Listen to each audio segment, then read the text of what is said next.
Stillman and Company, 102.5, 106.3, The Game, streaming live on Twitter, Twitch, YouTube, and Facebook Live. We are live from the Busy Bee Plumbing, Heating, and Air Conditioning Game Nashville studios. We are presented by the Southern Bank of Tennessee. It is a Fireball Hot Take Friday, and we are live from Radio Row at Super Bowl 59.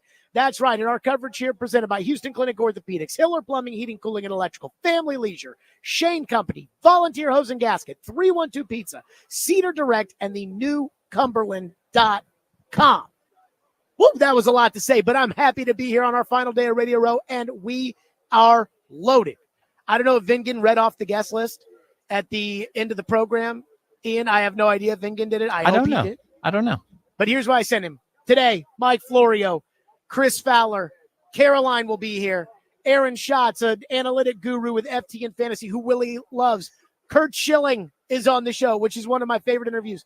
Chad will be here as always. And Steve Levy will join us in less than 15 minutes from ESPN. So we are loaded the last day here at Radio Row.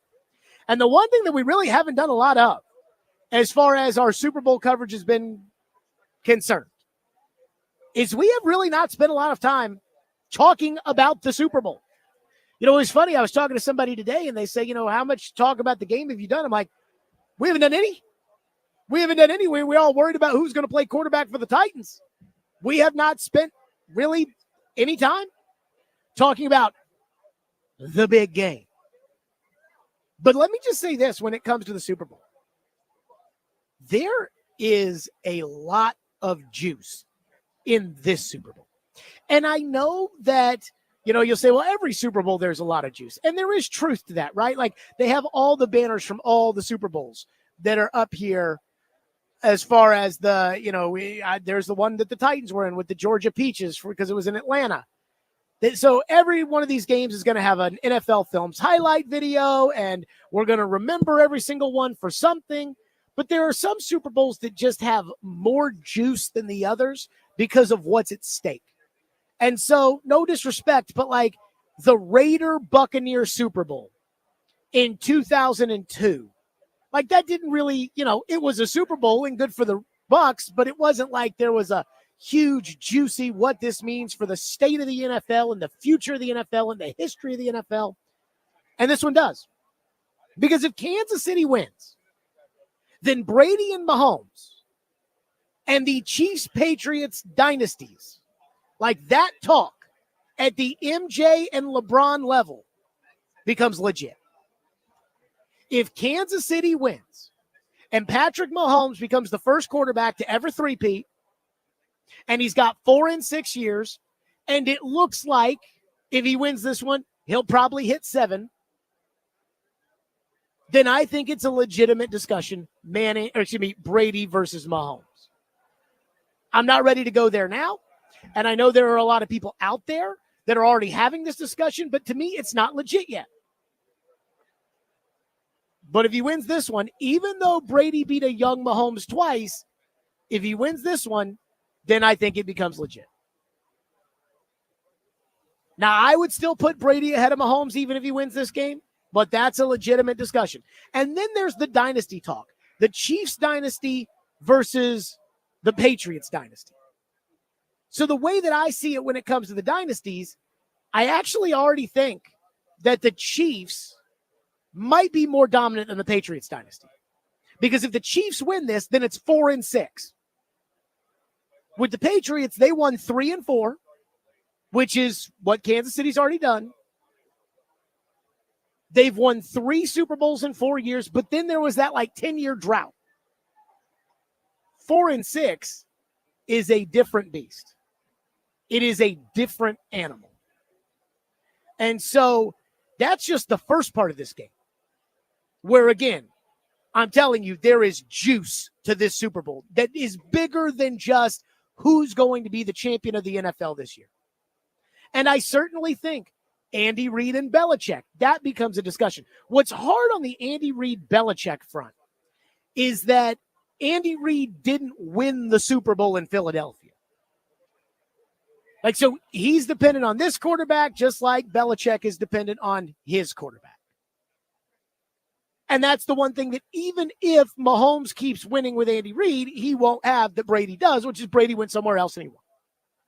So if the Chiefs win this game, no matter how much you hate the arguments of Jordan v. LeBron, and Ian, I don't think we've ever talked about this, but I feel like I know in my heart you hate Jordan v. LeBron. Yeah, I mean, that kind of stuff is not really my cup of tea. It's the next new thing. I kind of feel like Jordan v. LeBron's been decided. The answer is Jordan, and people will slowly move away from that, just like they. What's crazy is I feel like in sports, you know, the great sports debates, it took like 30 years to move from should Pete Rose be in the Hall of Fame to Jordan and LeBron, and then it took like 10 years for Brady and Mahomes. But that's where I feel like, because there was a little Brady Montana there for a minute, but then I feel like Brady wasn't in the Montana class until he won the 4th, and then he won the 5th and 6th so fast. And then once you went 7, I mean, no disrespect to Joe Montana, but come on. So that's the first thing. If Kansas City wins, it is a biggie. If Philly wins, I think the future of the NFL now changes. And I'm going to tell you why. Because Philadelphia, while they're not a dynasty, they are a legitimately respectable operation that will have 2 Super Bowls in less than 10 years with 2 completely different crews. Nick Foles was the quarterback. Doug Peterson was the head coach. That team had a defense with all these veterans, and Jason Kelsey and Jim Schwartz was the D coordinator, and those guys are all gone. Zach Ertz is gone. This is a different crew. Lane Johnson is like the one key piece, at least on the offensive side of the ball, that was a part of that last Super Bowl. New coach, new quarterback, new receivers, new offensive line, new running back. So it's all new. And what we will then be able to say is that the Philadelphia Eagles have found a way to be the one team that can win the Super Bowl without having to have this unbelievable Hall of Fame quarterback. Because we're all talking about, you know, the Cam Wards and the Shedeur Sanders, and can they be Mahomes and Allen and Burrow and Jackson and Brady and Manning? But Philly wins with Nick Foles. Philly, if they win, they will win with Jalen Hurts. So I've talked about this. Jalen Hurts is a good quarterback. Jalen Hurts is not a great quarterback. Sam Darnold is a good quarterback. Sam Darnold is not a great quarterback. Dak Prescott is a good quarterback. He is not a great quarterback. Well, for every team that doesn't have Mahomes, Allen, Burrow, or Jackson, or doesn't have the hope of one day having those guys, C.J. Stroud, Jaden Daniels, the rest of us are sitting there like, oh, God, what are we going to do until we find that guy? But Philadelphia has proven you can build the team around the quarterback and at least get out of the NFC. So why am I saying all of this? Because, again, this is a copycat league. Teams copy one another. Teams will copy the Eagles and say, you know what? It's okay that we have Ryan Tannehill at quarterback. We're going to build a super team around Ryan Tannehill. Now, you got to be willing to do what the Eagles did, which is they pay. The Eagles have one of the highest payrolls in the NFL, just like the 49ers, who were here last year. They have one of the highest payrolls in the NFL with, again, a good quarterback, not a great quarterback. So you got to pay. Which, considering how the Eagles got A.J. Brown, it's like, again, I don't think the Titans were too cheap to pay A.J. I think they got too caught up in the minutia. But I am telling you that I think this Super Bowl has some real juice to it. Again, if Kansas City wins, let the Brady Mahomes talk really commence in earnest. Let the dynasty talk, the Patriots dynasty versus the Chiefs dynasty, let that talk begin in earnest. Because again, 4-6, New England never did that. They never did 4-6. In fact, I'm not even sure Brady did 4-6 if you count the Tampa one. I want to say that was 4 and 7, because I think there was a year in between each of those Super Bowls. So we haven't done a lot of time on the big game. But I am telling you, Sunday, when that ball gets kicked off, it's more than just a Super Bowl. It's more than just the Buccaneer Raiders Super Bowl. It's more than just the Harbaugh Brothers Bowl. It's more than one of that. This is a biggie. This is a dynastic Super Bowl with dynastic implications. And then when it comes to the Eagles, big picture implications for how the rest of the league is going to build their teams. So let's get excited. 615-737-1025 is our phone number. We will hit phones at some point throughout the day, but we are absolutely loaded. Steve Levy, ESPN, will join us next. And I must tell you this, Ian. My question for Steve Levy is actually about the Predators. And if it's as bad as sometimes it feels like around here. We'll do that next. Stillman & Company, 102.5-106.3 The Game.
Live out in New Orleans at Radio Row at the Super Bowl in our coverage presented by Houston Clinic Orthopedics. When experience matters. Hiller Plumbing, Heating, Cooling, and Electrical. Family Leisure. Shane Company.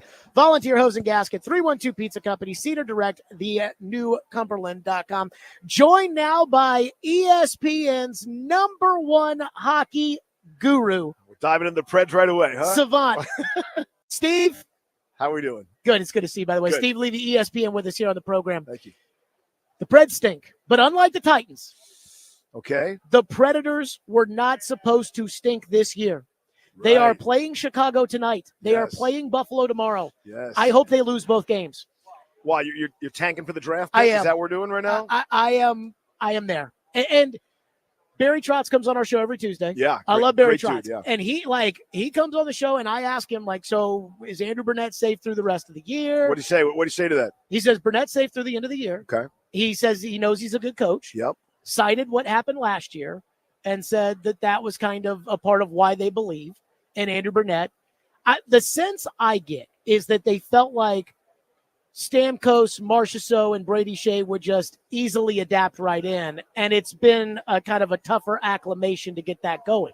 The problem is they've lost 5 in a row, and we're in February, and so at that point it's like, is it that, or is there something that needs to be changed here? In the tougher conference, too. Yeah. The one hope I have is that next year, everybody will have a year playing together under their belt. It'll still be Forsberg, Yossi, Stamkos, Marchessault, Brady Shea, but add in the #1 or #2 pick onto the team. And then I really think they may have something there, but that's my only hope. What are your thoughts on the Predators? And how disappointing this year's been? No, really disappointing. And listen, I'm not willing to give everybody a pass on just year one. We're adjusting, in the NFL, maybe, right? Not in the NHL. Like the set plays, there are like 4 of them. You know what I mean? Like the 4-check system. There's 3 of them. Like there's not that much to adjust to, I don't think, in hockey. I'm not willing to buy that. You want to say you get a slow start? Fine. Not a total colossal collapse to begin and everything. I'm shocked at what's happened.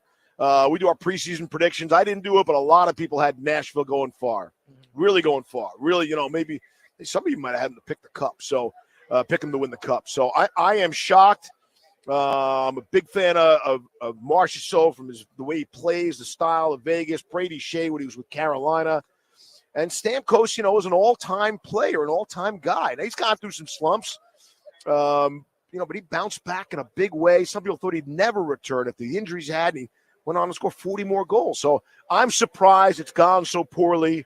I don't buy the adjustment. If the adjustment there through camp and 3 months of the season, you can't figure it out, maybe there's something else there. Mm-hmm. Maybe there's another problem. And your theory, which I get, all these guys are a year older, right?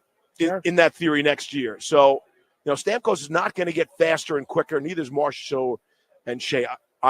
I'm shocked at what's happened. I don't have an answer for it. I'm a big Brunette fan as well. He's a great guy, and I don't want that to cloud my judgment because there are a lot of good guys. If they don't win, they don't win, right? Sure. Don't play well, they don't play well, like in any business. So I don't have an answer. I am shocked. It's one of the biggest. As good a surprise as the Washington Capitals are, the Predators are the opposite of that. So to that point about Burnett, a lot of people just assume 20 games into the year when they're sitting there in last place, like this is the NHL. I mean, they fire the coach. That's what they do in this league. Yep. But Barry Trotz being a coach, and plus it's the Predators. David Poile didn't just usually pull the trigger on the coach. Right.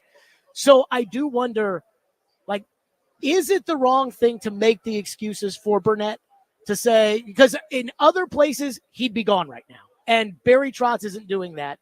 Is it wrong to make those excuses or to say, you know what?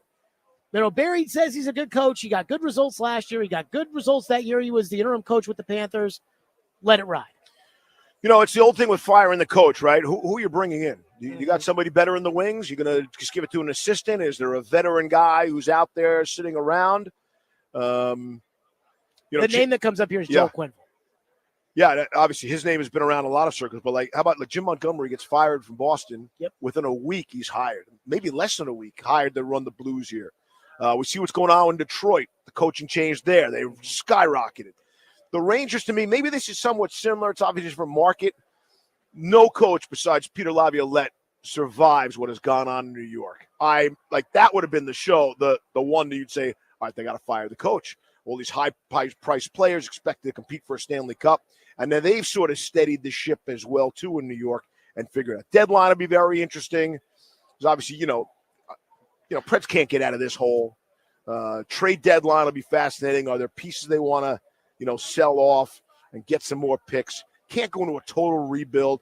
And it really breaks my heart because I love going to Nashville. Predators games are unbelievable. Sure. And, with Vegas for the top entertainment in the entire league, maybe. The building, the atmosphere is awesome. So it breaks my heart to see what's going on. And I'm not a fire the coach guy. Again, you got to have the right guy out there. I'll probably bring him back next year and see what kind of start you get off to. But listen, if you love Quenneville, somebody's going to snap him up.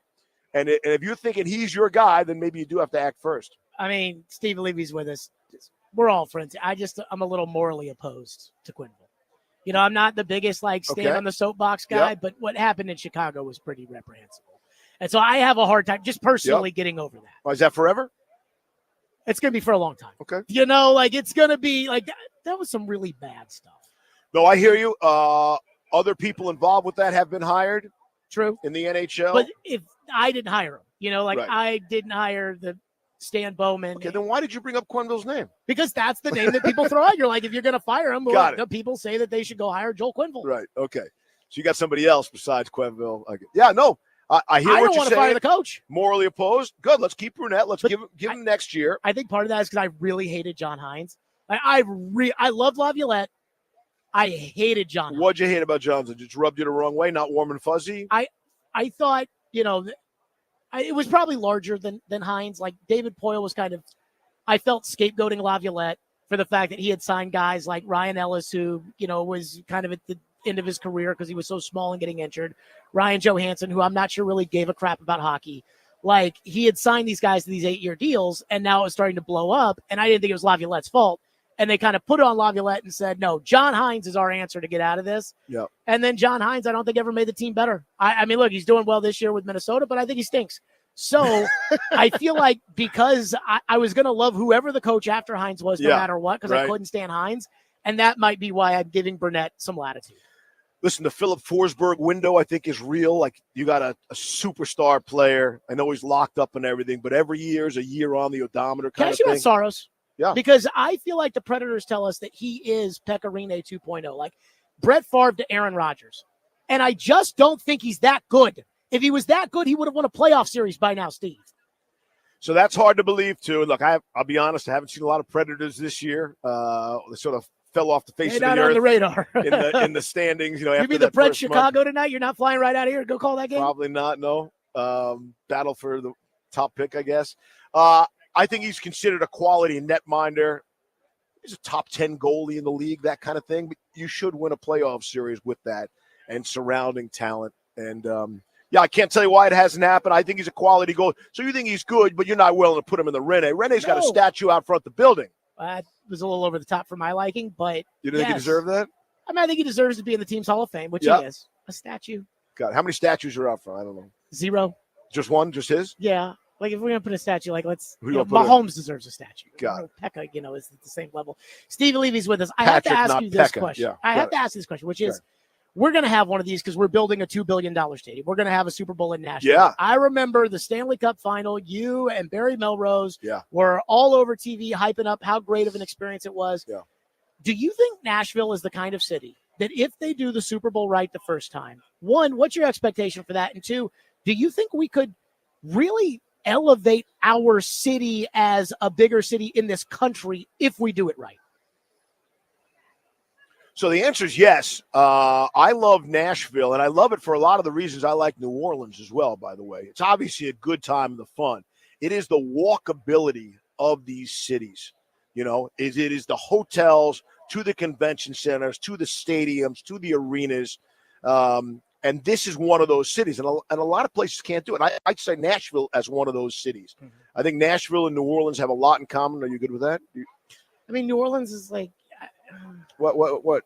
What are you going to say The about hotels here kind of suck, and it's Well, there are a lot of hotels. Like the streets are kind of dirty. It's a little dirty at night. Like Listen, I've been on Broadway in Nashville late at night too. Okay, I know, but I feel like we clean up the streets better a little bit. The next morning. Yeah. Okay, so they've been doing it a lot longer here. No city's hosted more Super Bowls than New Orleans. I saw that. I saw something on the news last night with Archie Manning talking about that. Tied with Miami. The Superdome, which is not a great building and has been here forever.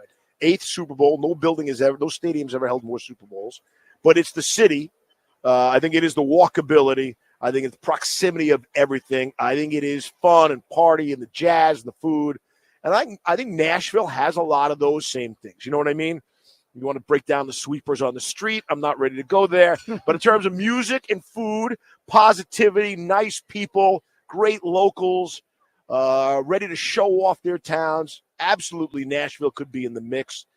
Listen, I'm trying to think where I loved the Super Bowl before, and it was not really a Super Bowl. Oh, Indianapolis did a great job with their Super Bowl. We got lucky when it went there because the weather was okay. But the walkability, the niceness of the people and all that stuff. And, they're not really back in the rotation, right? You'll never see another Super Bowl in MetLife Stadium. That's not going to happen Detroit, again. Minneapolis. Probably Detroit. Minnesota was so cold. But the people were so nice. Stadium, gorgeous. So get the first one and then nail it. Nail it. Have a great Super Bowl. Steve Levy with us. Last one for you. Do you think, given the makeup of what you know, with Burnett, Trotz, the roster as is, again, they're going to sell off some parts, but they're not going to trade Marchessault 1 year into this deal. No. They're not going to do anything like that. So it's really going to be, Forsberg, Marchessault, Brady, Shea, Yossi, Stamkos, and Saros, and then they'll add. If they add the first or second pick in the draft, they add that in there with what you know of Trotz, what you know of Burnett. Do you think there's hope for next season? What's hope, bud? What's hope? Is that hope getting to a conference final? Is that hope or making the playoffs? So here's how I view the NHL. Yeah. You can expect to get to the second round. I'm not sure you can expect anything more because once you get to the second round, the margins are so small that it's like, a shot goes off the post in game 7 and it corrals in and then all of a sudden. I just think that if you get to that final 8, it's anybody's game. Here's what I would caution you on. You keep going to this number 1 or number 2 overall pick. Those are not sure immediate successes in the NHL. It's different from other sports that way. There's not a generational talent every single year. There's not a Connor Bedard, as far as I know, coming out here. The kid in San Jose, Macklin Celebrini, I don't think there's a talent coming here 1 or 2. Mm-hmm. So it might be a bad year to have the worst record and the best chances to win the NHL We're dealing lottery. with that in football right now. Yeah, right, exactly. So again, the nucleus could be intact and better and add. You might get some good play out of the number 1 or number 2 pick, whatever you get. But you can't count on that being a game changer in their first year. And the Rangers just keep trading. Capo Caco, I think he was a high first round pick. He was number 2. And Hedel was he top 10 too? They just dealt him too. But my whole point is they had the 3 kids on the same line. They've already traded 2. They didn't materialize. So I don't think you can count on a super young 18-year-old kid coming over. Listen, people are still wondering about Bedard in Chicago. And he was supposed to be generational type player. We will see him tonight. Steve, great stuff as always. Thanks brother. For having me on, brother. It is so good to see you. And hopefully the Predators get good, so we'll see you, for more of that hockey stuff. Down the Super Bowl in Tennessee, that'd be great. Let's do that Nashville Super Bowl. Steve Levy, ESPN, Stillman & Company. We continue live from Radio Row at Super Bowl 59 here on the program. By the way, Predators game day, we'll use that for that. It's presented by TJ Anderson Homes and Benchmark Realty, online at tjandersonhomes.com. Hey.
Stillman and Company, we are live out at Radio Row Super Bowl 59. Our coverage presented by Houston Clinic Orthopedics, Hiller Plumbing, Heating, Cooling, and Electrical, Family Leisure, Shane Company, Volunteer Hose and Gasket, 312 Pizza Company, Cedar Direct, and the new Cumberland.com. As far as that is concerned, and again, we are out here live at Radio Row, and we are joined by Jason Anderson, longtime Kansas City host now, because I feel like you've been in Kansas City now for a long time, but we used to work in Louisville together. Again, long time Kansas City host now. 5 years. 5 years. I moved there in the summer of 2019. So they were waiting for me to get there so they can finally win a Super Bowl. That's what it was, man. I remember, I was on your show in Louisville, maybe the day after some stuff had gone down in Kansas City that summer, and I was like, congratulations on your new afternoon drive program in Kansas City. I'll be damned if that isn't basically what happened. Yeah, midday, though. Midday, which is the, no offense to you, midday, best time slot in the world. Get to wake up with the kids, do the show, get home and pick up the kids. It's awesome. So one of the big reasons why moving back was the midday slot. Also getting to cover an NFL team and where I grew up and not knowing what the next 5 years would be. 6 years of covering a team, but yeah, I got there in 2019. So I guess it's now 6 years then that we're working on, because I got there right before they won the Super. They were just coming off that AFC Championship loss to the New England Patriots. Okay, so if they win the game on Sunday, is Mahomes better than Brady, and is the Chiefs dynasty better than the Patriots dynasty? Mahomes is already better than Brady, but is he the GOAT? I think he will be clearly in the conversation and will have something that Tom Brady never did, which was 3 in a row. 4 in 6 years. He's also been to 7 straight AFC Championship games. The Patriots have the record with 8. Was Brady 4 and 7? Because I feel like there was a year in between each Super Bowl. Second run. There was 3 of 4, and then they went to 5 Super Bowls and won 3 of them in those 5 years over an 8-year run of going to the AFC Championship game. Right, but he had the year that they lost to the Titans, and then he won the next year in Tampa. So I'm thinking that was 4 and 7. You know what I'm saying? Sure, back end? Yeah. And this would be 4 and 6 from Mahomes. 4 and 6 and 3 in a row. Yeah. Which is something that nobody has ever done. So, yeah, I think he would be easily in the conversation at that point. And if he wins another one, then he would have 5, and he would have all these other records and passing records and the way that he started his career. 5,000 yards, 50 touchdowns, his first season as a full starter in 2018. So, yeah, what Tom Brady would have over him is the 2018 AFC Championship game in which the Patriots beat the Chiefs, tie game, overtime, flip of the coin, Patriots get the ball, go down and score. They win. Chiefs go and present a rule change to the NFL of the playoffs that both teams should get the ball. The NFL team say no thank you. A couple of years later, the Chiefs and the Bills, 13-second game. The Bills don't touch the ball. Josh Allen doesn't get in. Everybody cries. Well, we got to change the rule now. So they change the rule for the Bills, since that's what they do. They take care of the Bills in this league. Josh Allen MVP last night. Take care of the Bills in this league. So, yeah, they lost that game. And then in the Super Bowl against Tampa Bay, he lost to Tom Brady, in which the offensive line was completely dismantled. So that's going to be tough in having that. But also then you could say, well, Peyton Manning was 3-2 against Tom Brady in the playoffs. Not sure people are saying Peyton Manning's going to be better than Tom Brady. Well, same time, I don't know that Mahomes has to go through Manning the way that Brady had to go through Manning. No, he doesn't. Everybody's got to go through Mahomes. And he's killing legacies. He's Jordan in the 90s. I mean, he's taken Ewing and Barkley and Malone and any of these legends of Reggie, any of these legends of the 90s, and they're not getting rings because Jordan was selfish. And Mahomes is, Josh Allen, Lamar, Jalen Hurts. I mean, Kyle Shanahan. I mean, how many different players would have rings? There's going to be gold jackets in this era without a ring because the Chiefs and Patrick Mahomes have been doing that so often. So, yeah, I think he's doing what Jordan did and keeping some real legends and guys who are definite first ballot Hall of Famers from getting a ring right now. Josh Allen, I think he'll get one. Lamar, I think he'll get one, but we'll see. Okay, if they lose, does it change at all where Mahomes is versus Brady and where the Chiefs are versus the Patriots? I don't think it changes at all from Mahomes and Brady from where they are right now. I think it's going to take more years. But you think that Mahomes is already ahead of Brady? I think he's a better player than Brady. I think he's the best player we've ever seen at the quarterback position. But if people are talking about, well, is he the greatest of all time and the most accomplished, whatever, I think he's already the greatest quarterback that we have ever seen play the game. when he's in the GOAT conversation, is he going to be like the unanimous GOAT like Tom Brady is right now? I think he's going to need to win the Super Bowl on Sunday and then probably one more. Or if he loses on Sunday, get a couple, 3 more Super Bowls in his career and have the longevity to go along with that and still play at a high level. I think he needs to do that. For the Chiefs, for a dynasty to be better than the Patriots, it's tough because they almost have 2 different dynasties. Because they had the 3 out of 4. Then they went 10 years without getting a Super Bowl. And then they have that string of 8 consecutive AFC championship games and winning the 3 of them. The Chiefs have won 3 of them. This is their 5th Super Bowl that they would have gone to in the 7 straight. So it would be 5 Super Bowls in 7, 5 out of 5 of 7, and then 4 in 6 years in terms of winning Super Bowls. And so they would either be on par or surpassed because they've also broken the record for the most playoff wins over a 7-year stretch in this time. They have the most playoff wins in that time. So I think because of going to the Super Bowls consistently there every year, and if they're losing in the AFC championship game in overtime. It's the only 2 times they haven't made a Super Bowl is they lost in overtime both times in the AFC championship game. That's the earliest Mahomes has never trailed in his career at the end of an AFC championship game. By the way, I just want you to know that's a very Homer stat you just gave me. What's that? Like the most playoff wins in 7 years. Great. Here's why. Is it real though? Because when Tom Brady played, the first 2 teams got the bye every year. Right. And now Kansas City has played in that first game like 6 times. They played again the year the Titans had the 1 seed. Last year when Baltimore had the 1 seed. I think there was another year where they didn't have the 1 seed. They played the wild card twice in this run. Those 2 that I just mentioned? Yep, they played the wild card twice because they also had a couple. There were the 2 seeds got the bye before, early in Mahomes' career, but they weren't the 1 seed every year. But Brady always had the bye. Typically, he had the bye. So that's not a fair comparison. Why isn't it? Because they get to play the extra game. So how many? Well, then look and they see get how to many. beat Mike Tomlin's Steelers. So see how many wins the Patriots have. Then go look at how many wins the Patriots have in those 7 years. Is it more than 2? Is it more than 2 wins in 7 years? More than 2? I don't know what it is. How do you not? Did you? That's your because I know it's stats. 17. Because I know they have the most. You know, I could do this like off my head right now. I could do this, but I don't think it'd be very okay. Let's see. The Patriots, the Brady Patriots, Raiders, Steelers. No, we're talking about the Rams. 7-game stretch or 7-year stretch. Are we talking about the back end or the front end? The back end, when they went to 8 straight AFC championship games and in that 7-year time, because this is a 7-year stretch of winning the most playoff games in the 7 years. What is the year that starts the 7 years for New England? Let me look. This is your kid, Jason Anderson, with a Sports Radio 810. I don't need to care about the Patriots and when they're started. If you're going to argue that it's a better dynasty, you're going to have to have some of dynasty. the key stats and have to be able to tell us. I told you what it is. But we don't know how many the Patriots won. Because Brady was always the 1 seed. He wasn't always the 1 seed. And the NFL was actually he was 2 and 3 against Peyton Manning. Brady out. Wasn't always the 1 seed. He was 2 and 3 against Peyton Manning. He also needed the tuck rule to get things started anyway.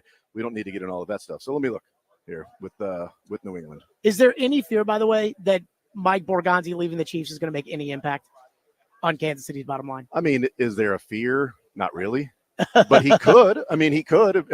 Just depends on, what we would think his overall impact was. I think he had an impact there. He was, right-hand man to Brett Veach for a long time. Those guys worked well together. Andy Reid, Mike Borgonzi, Brett Veach, they all knew what each other wanted. Like they had that communication. Like Borgonzi was a big deal there. He wasn't just absolutely. Like getting coffee and for sure schmoozing. Because the guy they got from San Francisco, Ran Carthon, sounds like he was a more schmoozer than he was a doer. Well, the Patriots lost the divisional round game in 2010 to the Jets. And in 2009, they lost in the wild card round to the Ravens. So it would be from 2011 to 2018. Okay, so 2011 on. Tebow Broncos. 2011, there's 3. They played 3 games there. Okay, Tebow Broncos. Okay. Ravens, Giants. Yep, they played 3 that year. Okay, so then 2000, the next year. 2012, they played 2. Texans. They played 1. Ravens. They lost that one. Yep. Okay, the next year was 2013. Yep. I want to say beat the Colts, lost to the Broncos. Okay, 14 was the Super Bowl against Seattle. So they beat the Ravens in the divisional round. There's 8. They beat the Colts in the Deflategate game. Then they beat Seattle. Mm-hmm. Then the next year they beat Kansas City, and then they lost to the Broncos in the AFC title game. Then the next year they beat Which year are we in right now? We're now in 2016. That was 15. You just did. Yeah. Okay, Yep, so we're in the 2016. 2016. So that was the year that Brady, this would have been the Brady Atlanta year, right? Mhm. Yes, the Brady Mhm. Atlanta year. Okay, so they beat the Falcons in the Super Bowl. They beat the Steelers in the So we got AFC 16. Championship game. I've already jumped ahead to 2008. So it's 16, 17, 16. Yeah, 16. 17, 16. So they had 16 games. 17, 16. So it's one. Okay, so that's because they, again, the Is that second because of seed. that? Yes, Okay. the second Sure, seed. So if it's that's not what a you good wanna go stat. That's a homer stat. Okay. Jason Anderson, who, by the way, I want to announce for the world on this program, was wearing a Chiefs hoodie. And you know why, though. Don't misrepresent. I do know why. Don't misrepresent that. I do know why. Don't misrepresent. So when we were in Louisville, they Don't tried to misrepresent. kind of transform our radio Yeah, station don't misrepresent as to into why like that a happened. Homer radio station. Yeah. And I think the audience knows me well enough to know, like, that's not going to fly. Right. I think I am super anti-Homer because of that, like, 7-month experience. And I'm with you on that. At the end in Louisville there. And I'm with you on that. And so they basically, like, anything that you said bad, you got a phone call immediately. And we had to deal with all of, like, overnight, it went from, you guys can say whatever you want, to, yeah, I don't know if you should say that they should change the wide receivers coach. You know, like, it was like just the most minuscule crap.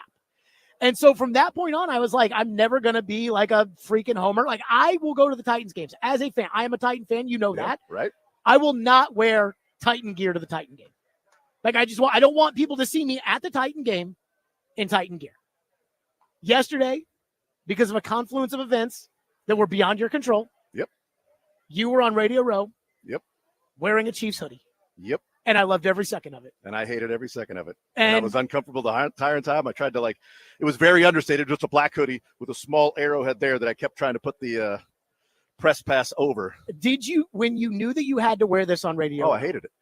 did you think that I was going to make a big deal about it? Like, did it cross your mind that No, I didn't. I was Jared just is thinking, going to rip my ass over this? no, I was just thinking, like, well, I got to wear this. This sucks. Now I got to go. I got an interview coming up in like 45 minutes. I can't run over there or run back here and go get a key from a guy who's in a different hotel because they're doing an interview with somebody with the Chiefs. And right now, and I got a It's really too bad because I have an extra jacket here. What are you, an XL?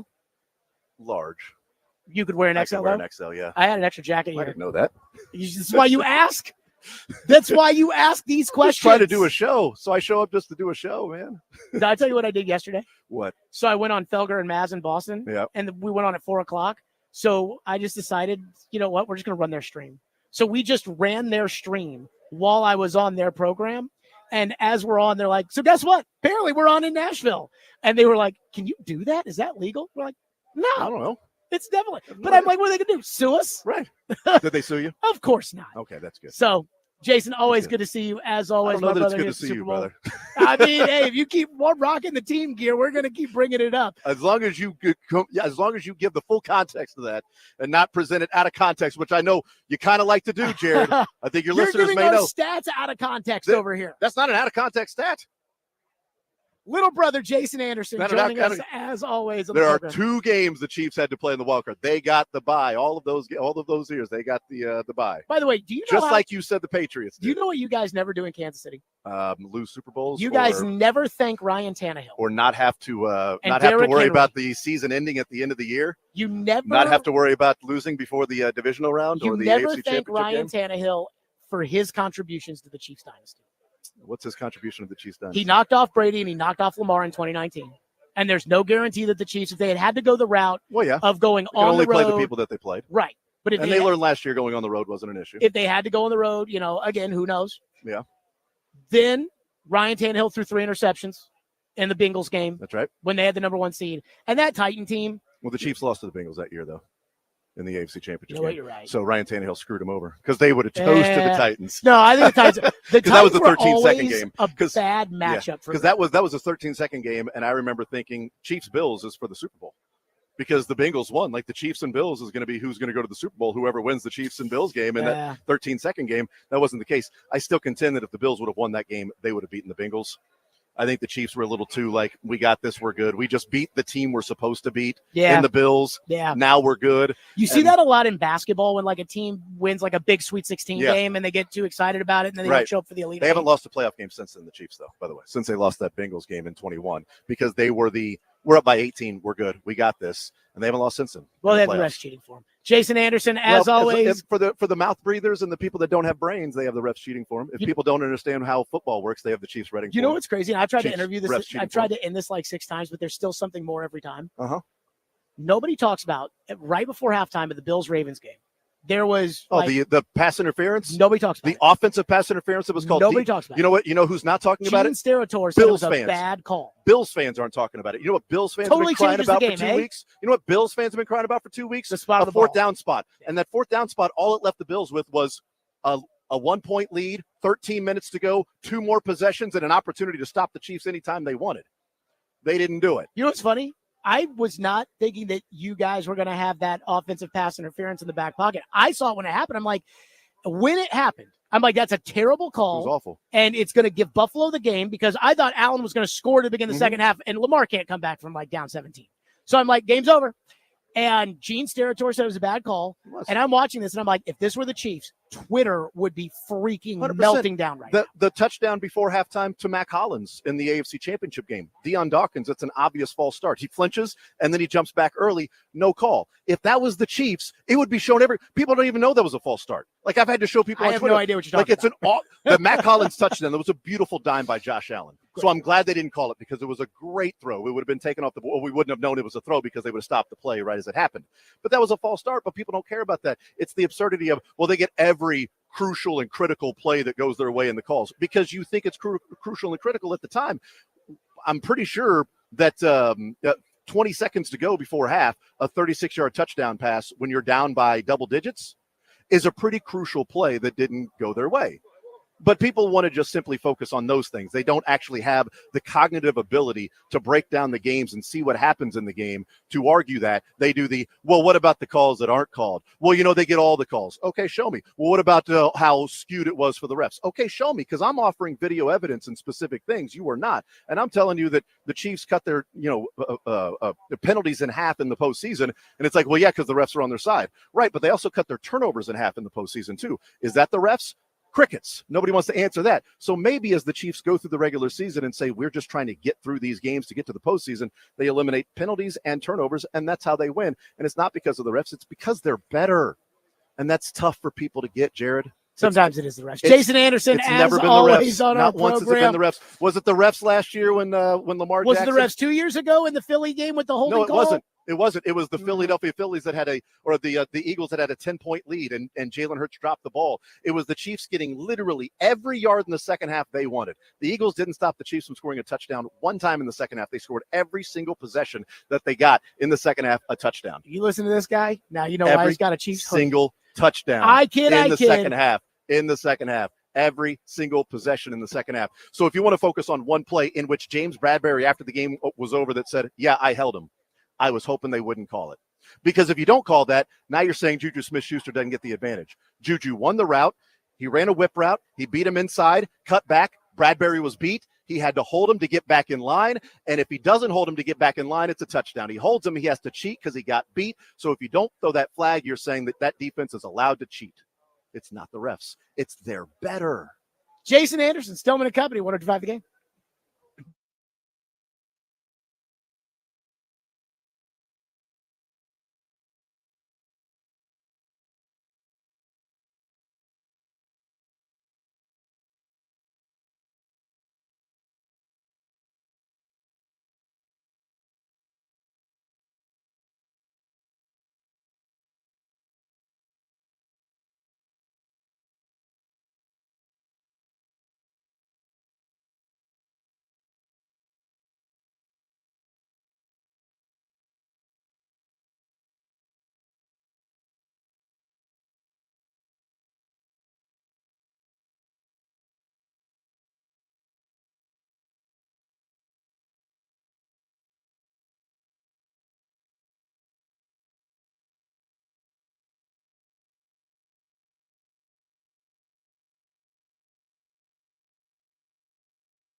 Stillman and Company live from Radio Row. We went long with Jason Anderson there from Sports Radio 810 in Kansas City. And boy, the amount of texts of people that are calling him a big, I'm telling you right now, he might be defending the Chiefs, and he does root for the Chiefs. And he did wear, not his fault, a Chiefs hoodie on Radio Row yesterday.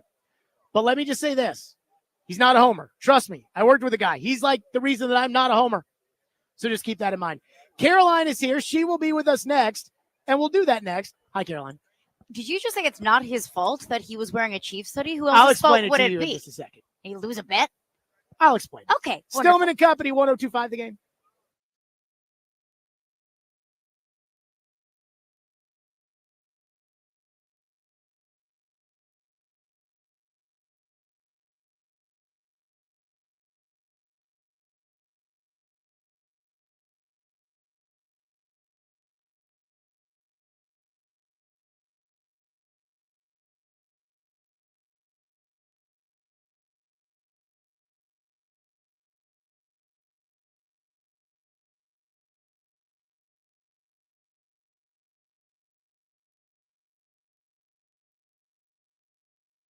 Hiller Plumbing, Heating, Cooling, and Electrical, proud supporters of our Radio Row coverage here on the program, and they have been in business since 1990. They are family-owned and operated, and Jimmy Hiller was recently named amongst the most admired CEOs. Why? Because of the way he truly cares for his team and his clients. And I know this because I use Hiller at my home. Hiller takes care of the customers on every job, every time, and they stand behind their work with 100% satisfaction of happy you'll be or the service is free. And again, I know that because I use Hiller. Learn more at happyhiller.com. That's Hiller, Plumbing, Heating, Cooling, and Electrical, proud supporters of the Preds, the Vols, and Vandy. Hiller, call that fish truck today.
Stillman and Company, 102.5, 106.3 The Game, streaming live on Twitter, Twitch, YouTube, and Facebook Live. We are live from the Busy Bee Plumbing, Heating, and, we're live from the Busy Bee Plumbing, Heating, and Air Conditioning Game Nashville Studios.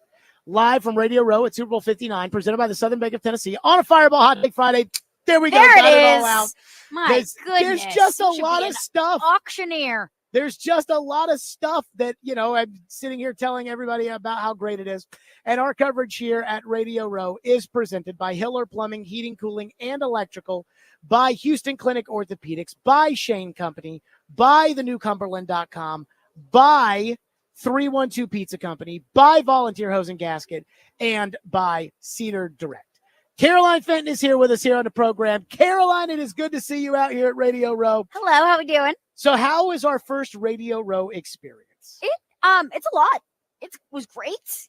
It was a blast. I was so happy to be here. It's long days, early mornings, late nights. But I had a great time. Okay, so let me ask you this. Do you miss doing daily talk radio in Nashville?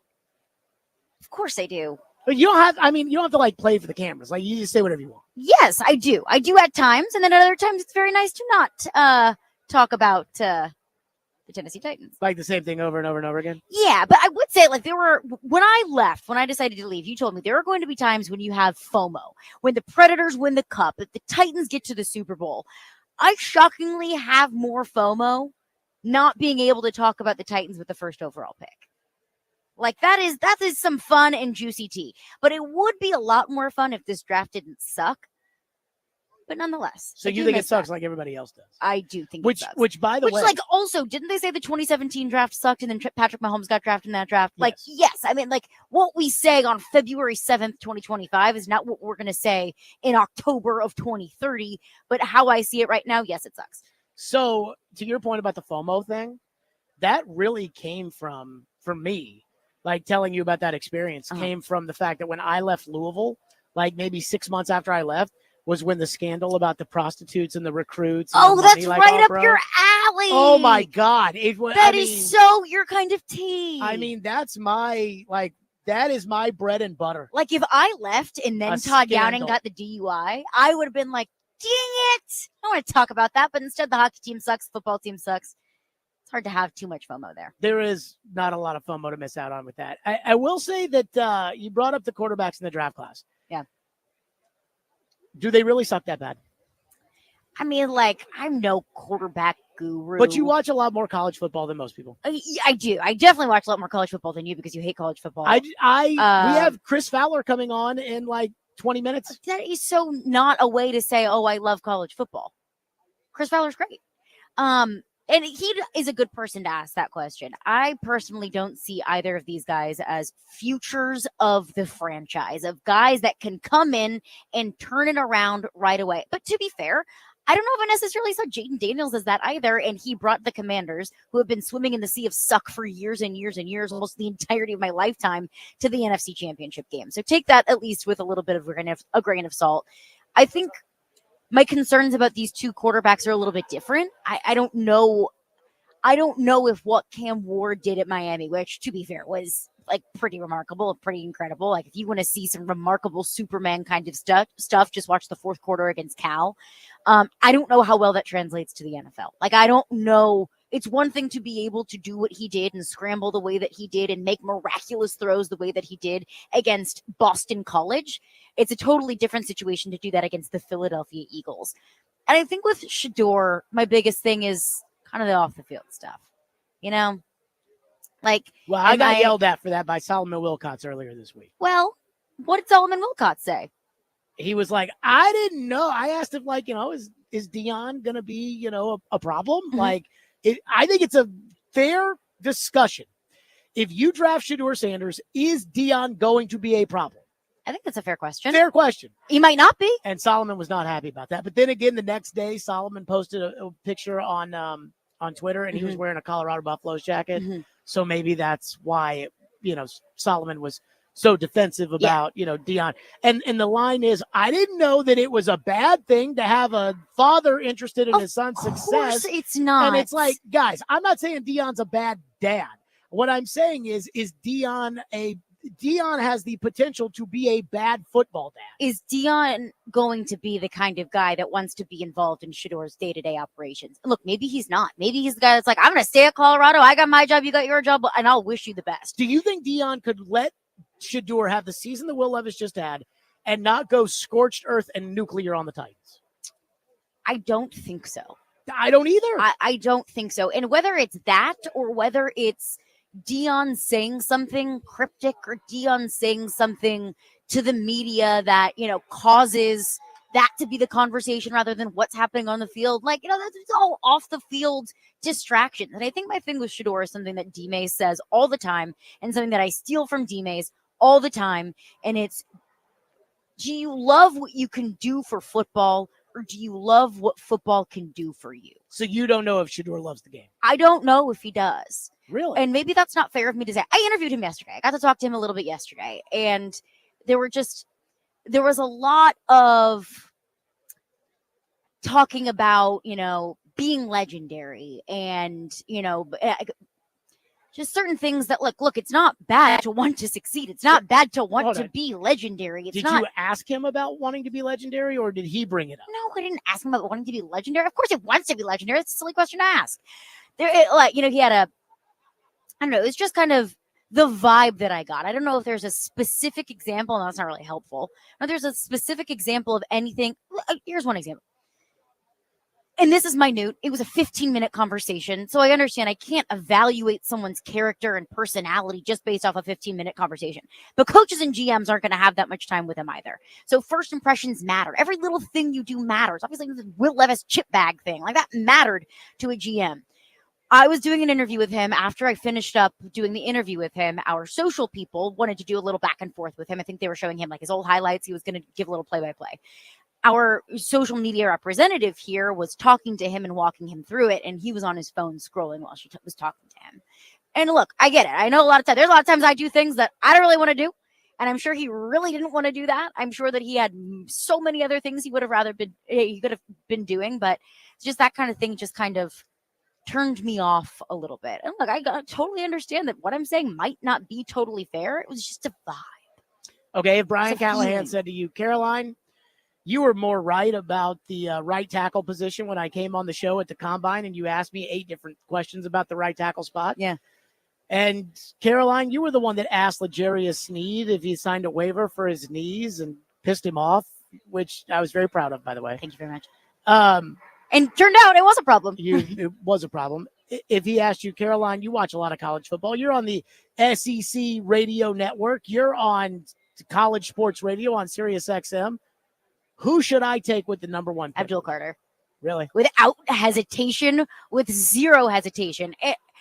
And is Abdul Carter going to be Micah Parsons? Well, if they're going to take him number 1 overall, you better hope he's going to be Micah Parsons. I don't know if he is that.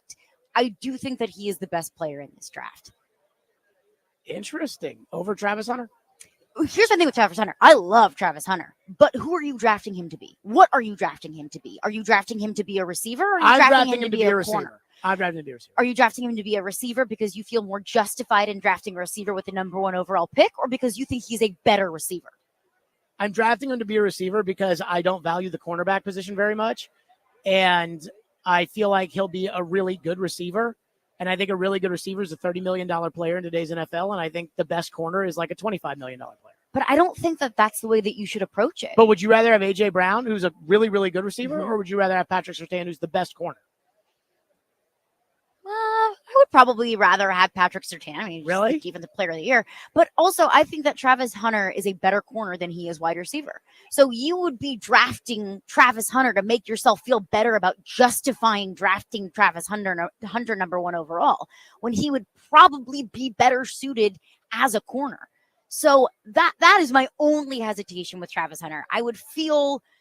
I don't think that I could justify it. If I was a general manager, if I was making that pick, I would have a really hard time justifying taking Travis Hunter with the number 1 overall pick to play corner, because I don't think that that's a number 1 overall pick kind of position, but I think that that's probably where he belongs. But also I'll look at, the Texans and Derek Stingley, and the Jets and Sauce Gardner. They both went 3-4, and those seem to be pretty good picks. Sauce Gardner was the defensive rookie of the year. I mean, I think Derek Stingley is a top 10 cornerback in the NFL. So it's not like those are bad picks by any means. But is the Texans defense good because they have Derek Stingley, or is it good because they have Will Anderson? I think both. I mean, they're both really good players. They're both first round picks. I just They're both don't top 10 value picks. corner that much. So If you have the best if corner, you don't value corner, then don't take. take a corner with the first overall I'm pick. playing him at receiver. But that's silly. You're playing him at receiver just to justify the pick. I'm playing him at receiver because I think he's the best receiver in the draft, and because I think he's going to be a pretty good receiver in the NFL. You would take a pretty good receiver with the number 1 overall pick. If this class sucks as bad as everybody says it sucks, I can't make the play. I mean, I would take Abdul Carter over Hunter too, but Right. I can't make the players on the board any better than they already are. No. But I think your whole point about why you don't value corners is because the valuable defensive players are the ones that get after the quarterback. Yes. You get after the quarterback, you take care of the corner's job. That's what Abdul Carter does. So you would take Abdul Carter number 1. I would take Abdul Carter, and I would lose zero sleep over it. Okay, what would you do at quarterback? I would figure out, like, you find your Tannehill, right? Like, you find your Sam Darnold. I was having this conversation yesterday with Matt Harmon, he covers the NFL and fantasy for Yahoo Sports. I asked him, would you rather have Shedeur Sanders or Daniel Jones? And he said Daniel Jones with zero hesitation. Really? Yes. And look, he knows a lot more about football than I do. Like, he's one that, like, watches film, breaks down the film. He's a good football nerd, and I would say that to his face. He said Daniel Jones by far. Rich Gannon was on the show yesterday, and Rich was talking about, hey, put some respect on Daniel Jones, which I was a little surprised by. Caroline Fenton with us. Favorite part of covering your first Super Bowl? Favorite part of covering my first Super Bowl? I got to interview Joe Burrow yesterday. That is true. Oh, my God. Yeah, I forgot about this. Ian, she interviewed Joe Burrow yesterday, and they played tarot cards or whatever. Okay. But You uncultured swine. I learned what the odds was today. Oh, I didn't know that was a thing. yeah. Welcome. But so she would only repost what people put on social media, like on the Instagram story, Ian. She did not put her own picture of her with Joe Burrow. Like, it would only very be, professional. oh, Thank you. other people are taking pictures. I don't want to brag that I got to hang out with Joe I am Burrow. bragging. I very much so I'm just going am to, I'm just going bragging. to put what somebody else did is like, I'm going to repost it. Not, oh my God, how cool was it to get to interview Joe Burrow? I did post a photo on Twitter, Did you? and I will be saving the good pictures for the carousel on the gram. I don't need to put those on the story. What do you mean by carousel? Like when you swipe, like the actual post on Instagram when you swipe through the multiple photos. I absolutely will brag about it, and I will say, Joe Burrow, much better looking in person than he is on TV or in photos, and that is saying something. I hope Felger and Matt say the same thing about me. I think they Caroline, will. Good to see you as to see always. you. I cannot tell you how proud of your success I am. Thank And you. as I learned Wouldn't be today, here without it's you. absolutely not stopping anytime soon. Good to see you. I see Chris Fowler right there, so I'm going to drop you off and put him on. Oh, Chris Fowler, more important than me, your old co-host. Stillman and Company, live from Radio Row, 102.5 The Game.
Trevor Sikkema with his Pro Football Focus. You said you have a second-round grade on Ward. Where are you on Sanders? So Sanders, I'm a little bit lower on. I have a late second, early third round grade is what I have for Sanders. So and again, like it's kind of like elicits that reaction, but it's somewhere around. So my comp for Shedeur Sanders that I really love is Teddy Bridgewater. But I think stylistically they're, to me, such similar quarterbacks.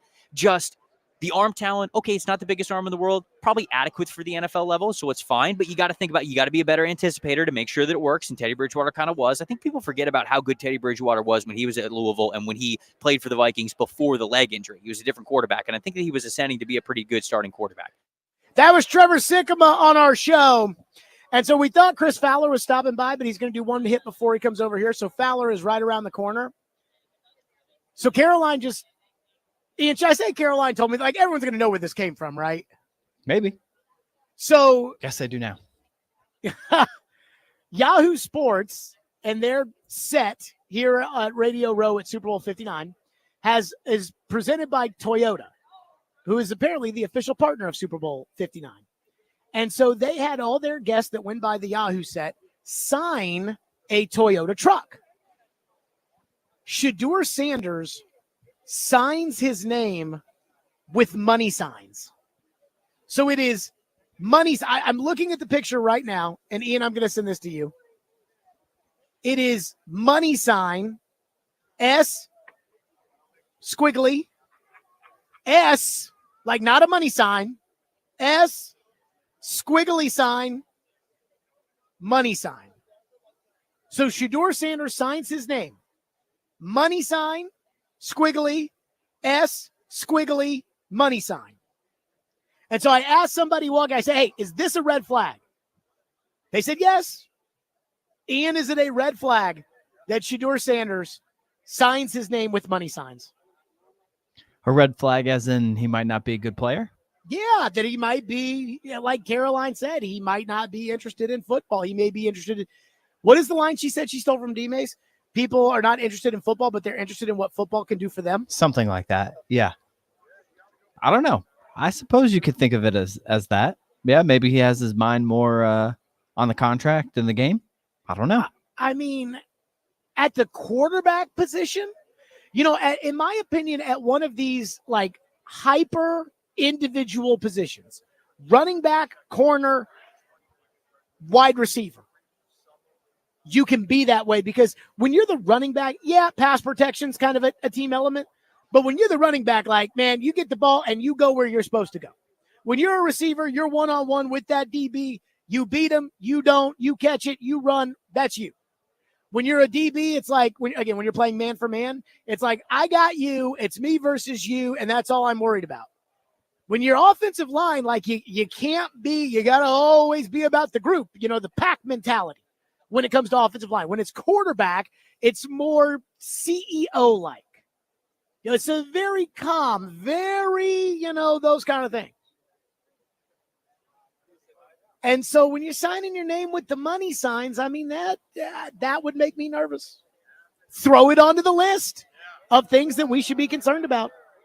If Will Levis can get dinged in these meetings for taking a bag of chips, surely we can look at the money signs we should do and say, okay, let's have a talk about that. But again, he signs his name, money sign, squiggly line, S, squiggly line, money sign. Chris Fowler is going to join us next from ESPN. Stillman and Company. We are live at Radio Row on a Fireball Hot Take Friday. It's 102.5 The Game.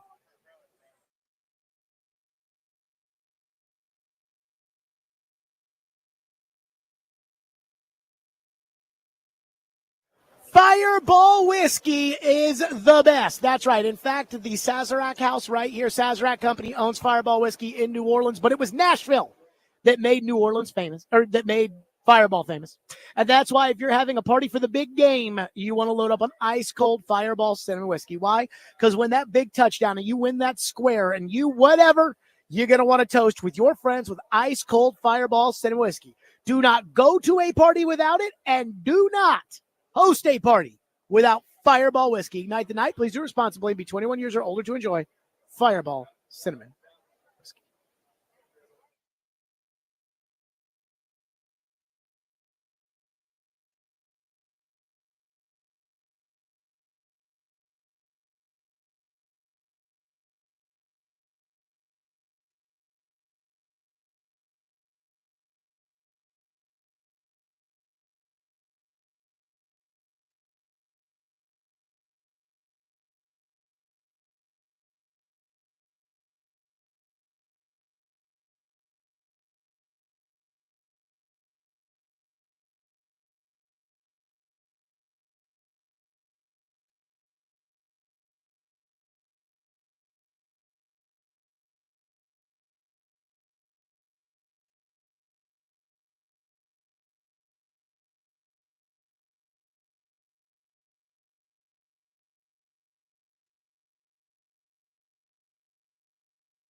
Stillman and Company, we are live here on Radio Row at Super Bowl 59. Our coverage presented by Houston Clinic Orthopedics, Hiller Plumbing, Heating, Cooling, and Electrical, Family Leisure, Shane Company, Volunteer Hose and Gasket, 312 Pizza Company, Cedar Direct, and the new Cumberland.com. Chris Fowler is on his way over here from ESPN.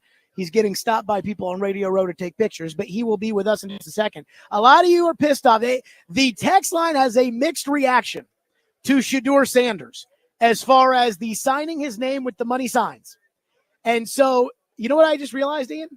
What? Let's just ask Chris Fowler about it, right? He calls the games. He probably spends time with Shedeur and Dion, and He's plugged in. Should we be concerned about that? Like, should we be concerned about how much he loves football if he was the number one pick to the Titans or whatever it may be? Like, well, we'll just ask him about it. And so he should know. And so he's getting set to join us over here right now on the program. So, again, we'll just ask, Chris Fowler, good to see you as always here. We're coming in hot. That's okay. I saw you over there taking pictures and kissing babies and everything else. You're a big deal. It's nice. These are nice people. I know this is a new experience for me. There's only year two calling the Super Bowl, so it's year two experiencing, Radio Row. So I'm enjoying it. Okay, so do we call you the voice of college football, or No. do we call you the voice of the Tennessee Titans on Monday Night Football? Because every time the Titans get a Monday Night Football game, you call it because it's always part of a doubleheader. Every time the Titans play the Dolphins, we get the game, and the Dolphins always have some issue. Either Tua's out or Tyreek Hill is hurt or something. But no, I'm not the voice of anything. I'm a voice, but proud to be able to do a little NFL because I think it's fun for me as a change of pace. It's obviously the game at the highest level. I prefer college, but I also love working with Louis Riddick and Dan Orlovsky. And, this is pretty cool. We got to call a walk-off touchdown to win the Super Bowl last year, and potentially you're calling either history for the Chiefs or a massive moment for Eagles fans on Sunday. So it's a blast. And you'll be calling the game in Australia and on cruise ships, right? And New Zealand. Let's not forget the Kiwi New Zealand? audience. Okay. I forgot New But Zealand. the Aussies are most of it. And the Aussies know football, too. I mean, we're told, like, don't dumb it down. Don't explain what a first down is. They watch American football. They know it. They know punting. Every other punter in college in the NFL is Aussie. But Jordan Mailata, obviously, for the Aussie audience, the Eagles left tackle, was a great story, is the guy we'll focus on. But we just call the game regularly, and they know what they're watching. Okay, so I want to start with this, which is Shedeur Sanders, Cam Ward, these guys, you watch their games, you call their games. Yeah. So you get access that a lot of people in college football don't get, because when you call the game, you meet with the players, you meet with the coaches, they'll tell you things for context, and you know how to weave the information in there correctly without burning any bridges or anything like that. Hopefully, yeah. What kind of kid is Shedeur Sanders? Because if the Titans use the number one pick on him, like, those things are important. And none of us will probably have kind of the interaction, personal time that maybe you've spent with some of these guys over the years. Yeah, I'm a Colorado grad, so I've spent some time with the program. I haven't called a Buffs game except for one last year against UCLA when Shedeur was eaten alive. That was the game where I think the blank hit the fan, and Deion realized that to keep his son alive and healthy and with an NFL future intact, they had to protect him better. Mm-hmm. So but I've been around Shedeur enough. I mean, look, he's a hyper confident kid, believes in himself, plays the game with a unique style. I think he and Cam Ward both play the game their own way, and it's not a conventional way. There's a tremendous amount of chill. They're relaxed, too relaxed sometimes, maybe. And I think that for any team in this draft, I'm being honest. Like, I'm not criticizing Shedeur or Cam Ward, who I don't know well, and I didn't call any Miami games this year either. But I talked to him. He was a guy that I spoke to in the run up to the Heisman. Mm-hmm. Shedeur as well. That first pick, that face of the franchise label, is daunting, man. Mm-hmm. And I don't know that you've seen either guy play enough football at the highest level that you can say, hey, this guy's can't miss. This guy, he's that guy. If we had this conversation 5 years ago after you got done calling kind of the LSU run, and again, at the time, CBS had the number one SEC game, so you probably did maybe 3 or 4 LSU games in the run up to kind of their run with Joe Burrow and that team. But then you did the whole playoffs with LSU. Exactly. Would you have sat there and said, oh, yeah, I've been around Joe enough. Joe's the kind of guy that you build your program around. Joe's the kind of guy that did you have that impression of him with the time you spent with him? As close as you can be. I don't evaluate guys for how they translate to Sunday for a living. Sure. People who do that screw it up a lot. Sure, but you know a leader. No, a leadership, right. confidence. I was just talking to an Orland station over here the night before the championship game. Our meeting with Burrow, Chase, and Edwards-Helaire was astounding. The level of confidence, almost cockiness, not almost, it was cockiness on Joe's part. Kirk and I looked at each other and said, either they're going to get run out by Clemson, who won 40 games in a row and had Brent Venables calling their defense, or they're going to bury Clemson, and it's going to be a party in the Superdome. It was the latter, because everything Burrow said, this is unfair. He was right, and he backed it up. I would have said, with an asterisk, okay, everything was in place at LSU, right? Joe Brady calling the plays, 2 great receivers, three great receivers, actually, great running back, not an elite defense, but, everything was in position for him to have one of those, 50-point-a-game offenses. Now, going to the Bengals, you sort of doubted that was going to be the case. Ends up getting Chase with him, and they put the pieces together, and I hope Joe gets his ring. I really do. I hope that him and Josh Allen, Lamar Jackson. It's a little bit of a kind of like a double-edged sword. I like to see Mahomes make history. He's amazing. I like to see these other guys get taste too. I mean, they work and they dream about it too, and they put everything into it. And Patrick is so far ahead of the rest of the quarterback class because they haven't had that taste yet. The AFC guys. Chris Fowler with us on the program. What do you think of the 12-team playoff? And what do you think about going to 14? Did you think that it was justified for the hype? Notre Dame probably gets in, in a traditional 4-team, maybe is the 4th team. Ohio State absolutely does not get in. No. In a 4-team playoff. They win the whole thing. So what'd you make of it? I'm not sure Notre Dame does get in, by the way. I mean, they might have, but that Northern Illinois loss would have meant a lot more. It was a huge improvement. I was waiting for this for years. We got it. Would I have liked more close games? Yeah. There was 11 playoff games. There were maybe 3 or 4 that came down, I think, to the last possession, a couple of instant classics, and a lot of really forgettable games, unfortunately. But that's not going to be the norm, I think, going forward. And the committee, by the way, isn't to blame for that. You can't say, well, they screwed this up. Why weren't more games closer? The system needs fixing. That's just the way it goes. I think that the time off is a problem because I felt like the second round games and the real championship games, I felt those were legit football games, but it felt like the first round games were kind of the blowouts. And in the 4 teams, we'd always said that first round with the 4 teams was kind of a blowout. I think it might be the time off. One team comes out flat.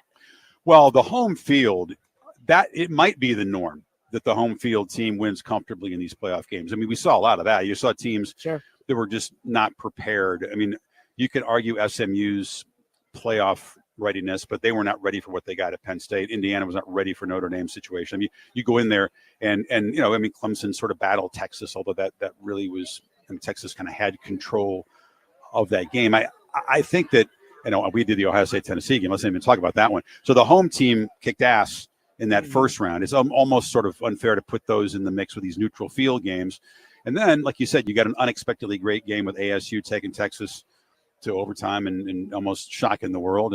And we had one really,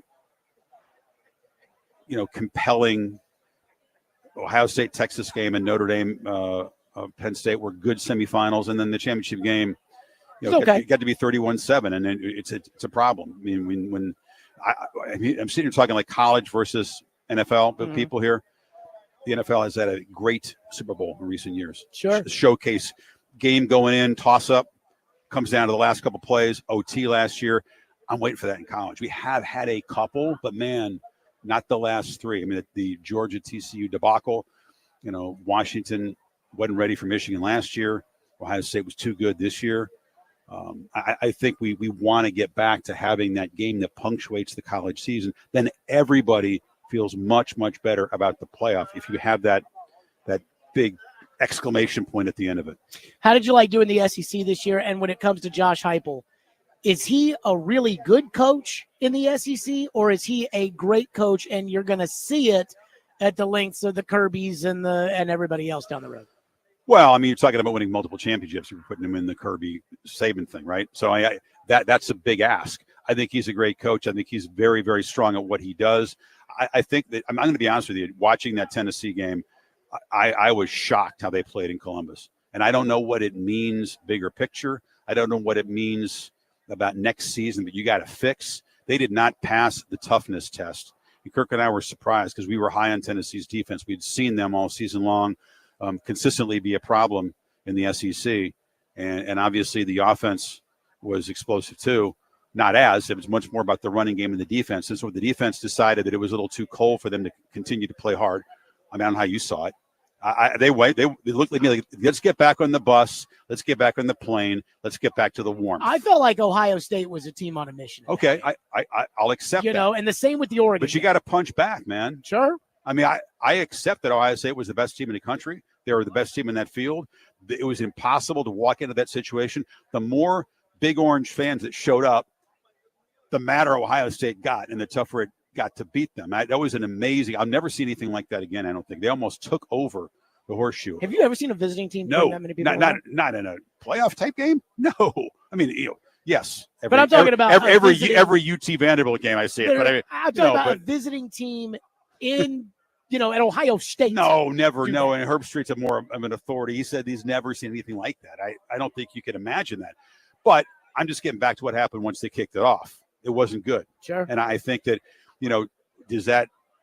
did that mean that there's some issues with the overall culture, the toughness? I mean, that's for people who are around it every day to answer, not me. But I was shocked what I saw. And I think Josh knows that you've got to have the physicality, the line of scrimmage. And I think he thought they did. Sampson running the ball behind that offensive line, the defensive front that they had with a bunch of dudes who are going to play on Sundays. I don't know why they didn't show up in that game, but Tennessee's going to be, people are already looking at, is it going to be Tennessee or Florida? People have different opinions of who the more likely playoff team is because the Gators are finally starting to show signs of life. So we'll see. Absolutely. Chris, good to see you, man. Enjoy Congratulations, by the way, on your second Super Bowl you're going to be calling Thanks. For ESPN on the cruise ships and New Zealand. It's not too late to book a cruise. By the way, you are big in Australia. I did the show on Mad Dog after Patrick McEnroe when you came on at the Australian Open, and everyone was like, oh, Fowler was just great at that. We had fun, man. We had fun. Good to see you, Chris. Stillman and Company, 102.5 The Game.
Stillman and Company, we are live at Radio Row at Super Bowl 59. And again, our coverage on this Fireball Hot Take Friday, presented by Houston Clinic Orthopedics, Hiller Plumbing, Heating, Cooling, and Electrical, Family Leisure, Shane Company, Volunteer Hose and Gasket, 312 Pizza, Cedar Direct, and the newcumberland.com. It would not be a Friday if we weren't joined by Cory Curtis of News 2, who joins us now on the program.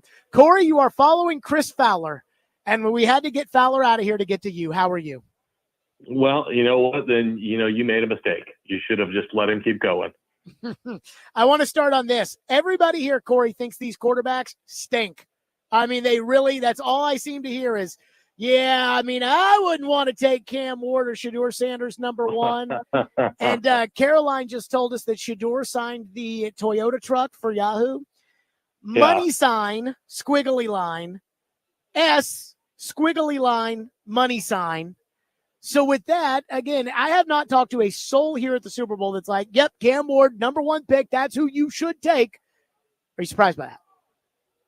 I'm surprised that no one is on board with that because, there are people who like these guys. And I think it's possible to like them without liking them for the very first pick of the draft because, we always use the last year comparison. If both of these guys were in last year's draft, where would they go among the 6 quarterbacks who would be picked? I would contend that Shedeur would be eighth. But I don't know where Cam would be. He might fit in there a little bit higher among some others. Cam's path is, they both have played at multiple schools, but, Cam's path is very interesting that he started, Division I AA. Achieved at a high level, went to Washington State, achieved at a high level, and then went to Miami and achieved at a really high level. And I know Shedeur did similar things. Watching Cam, I just think he's a more impressive athlete at the position. I think Shedeur can play the position, but I don't see. And look, he could come out and be the next Joe Burrow. I don't know. But when you're talking about the first pick of the draft, you better be right because there's some awfully good players that you can take there if you're not going quarterback. What do you make of kind of the sentiment here? Seems that Sam Darnold won't get tagged by Minnesota, which would mean that he's a straight free agent. Rich Gannon was on our show yesterday, and he wasn't banging the table against Darnold, but he was also wanting to include Daniel Jones in the same conversation with Darnold and was kind of saying, do not give up on Daniel Jones yet. So what do you make about the veteran options as far as the Titans are concerned? Are you asking me about the take Darnold or Daniel Jones? Well, let's start with Darnold if he becomes a true free agent and there's no pick required in order to get him. Then I'm going to go after him and see what it's going to cost. Because, he's proven he can play some. He did have a fairly good year this year. I believe he was 5th in the NFL with 4,300 yards. He had a heck of a year with a very good football team. Of course, the last 2 games are the concerning ones, but maybe that helps you drive down the price a little bit. He's certainly an upgrade from where you were, okay? And he's also, I guess, you bring him in and, he can prove to you he's the long-term solution, or he can be your bridge till you're ready to put a young guy in there. Look, Daniel Jones didn't do anything to elevate New York, and I know New York's a disastrous situation. But nobody else signed Daniel Jones except to be on their practice squad. So I don't think people are rushing to the table to make Daniel Jones their starter. And if I was a coach who I was worried about my job next season, I don't think I would want to tap on the Daniel Jones or Mac Jones window. Cory Curtis is with us, News 2 here on the program. I went on Boston radio yesterday and I think told the truth about Mike Vrabel. And a lot of people seem to get very mad about it. But here's what I said in a nutshell. Okay. Vrabel, the coach, good. But if you give Vrabel an inch, he will take a mile, and he will do that in New England. He is going to run that organization, and I do not think he is qualified to pick the players. I am betting on Mike Vrabel to fail in New England. Do you think that's a hot take? No, because I think it's pretty accurate from what we saw here.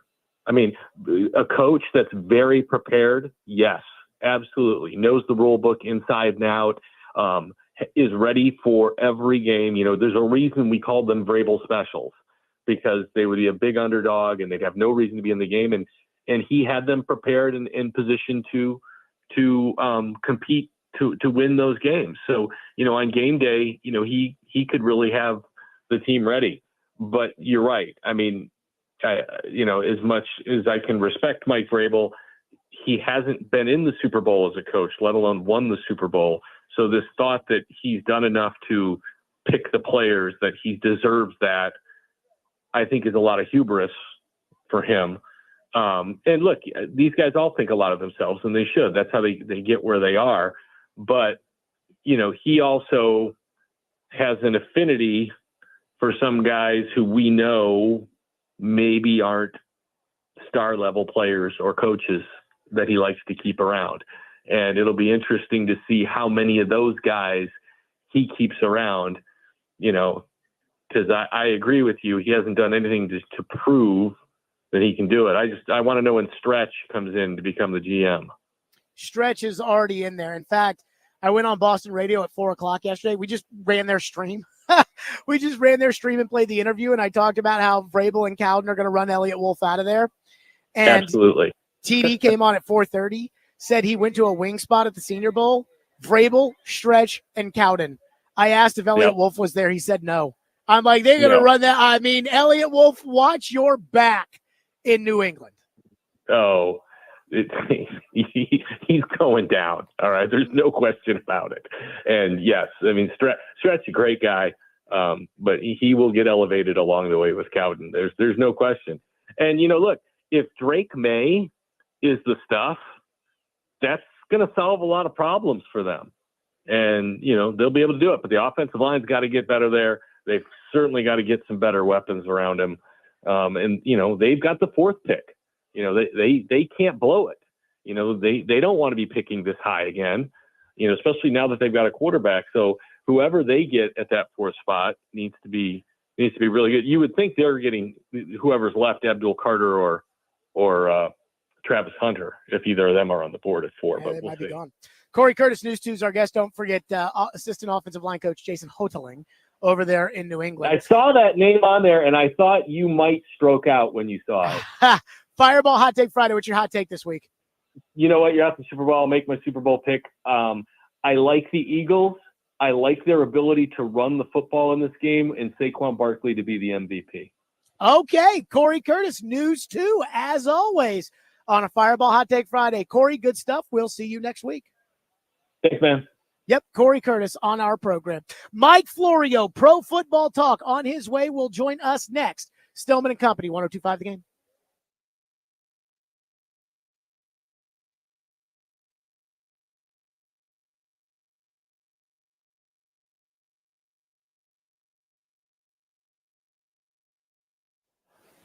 Do not go to a Super Bowl party without Fireball Cinnamon Whiskey. Do not, whatever you do not host a Super Bowl party without Fireball Cinnamon Whiskey.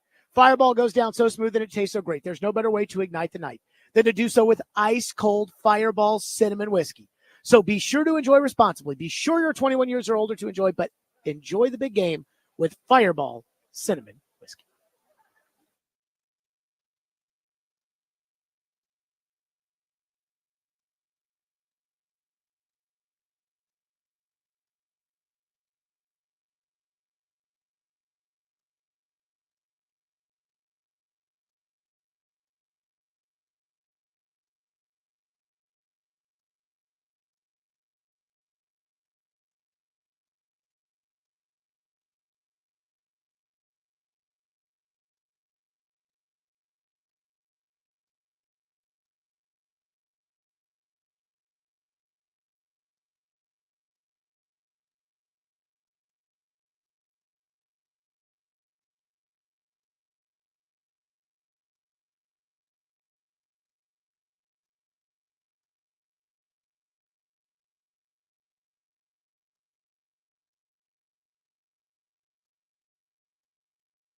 Joined by Mike Florio of Pro Football Talk here out at Radio Row. Our coverage presented by Hiller Plumbing, Heating, Cooling, and Electrical, Family Leisure, Volunteer Hose and Gasket, and Houston Clinic Orthopedics. Mike, I just want to tell you that I appreciated the fact that when the Titans pulled this Ran Carthon out, Chad Brinker up, Mike Borgonzi in, you were very vocal about this not being a real general manager position and that Brinker's in charge. And the Titans have pushed back on that, saying, no, Brinker's technically in charge, but Borgonzi's in here.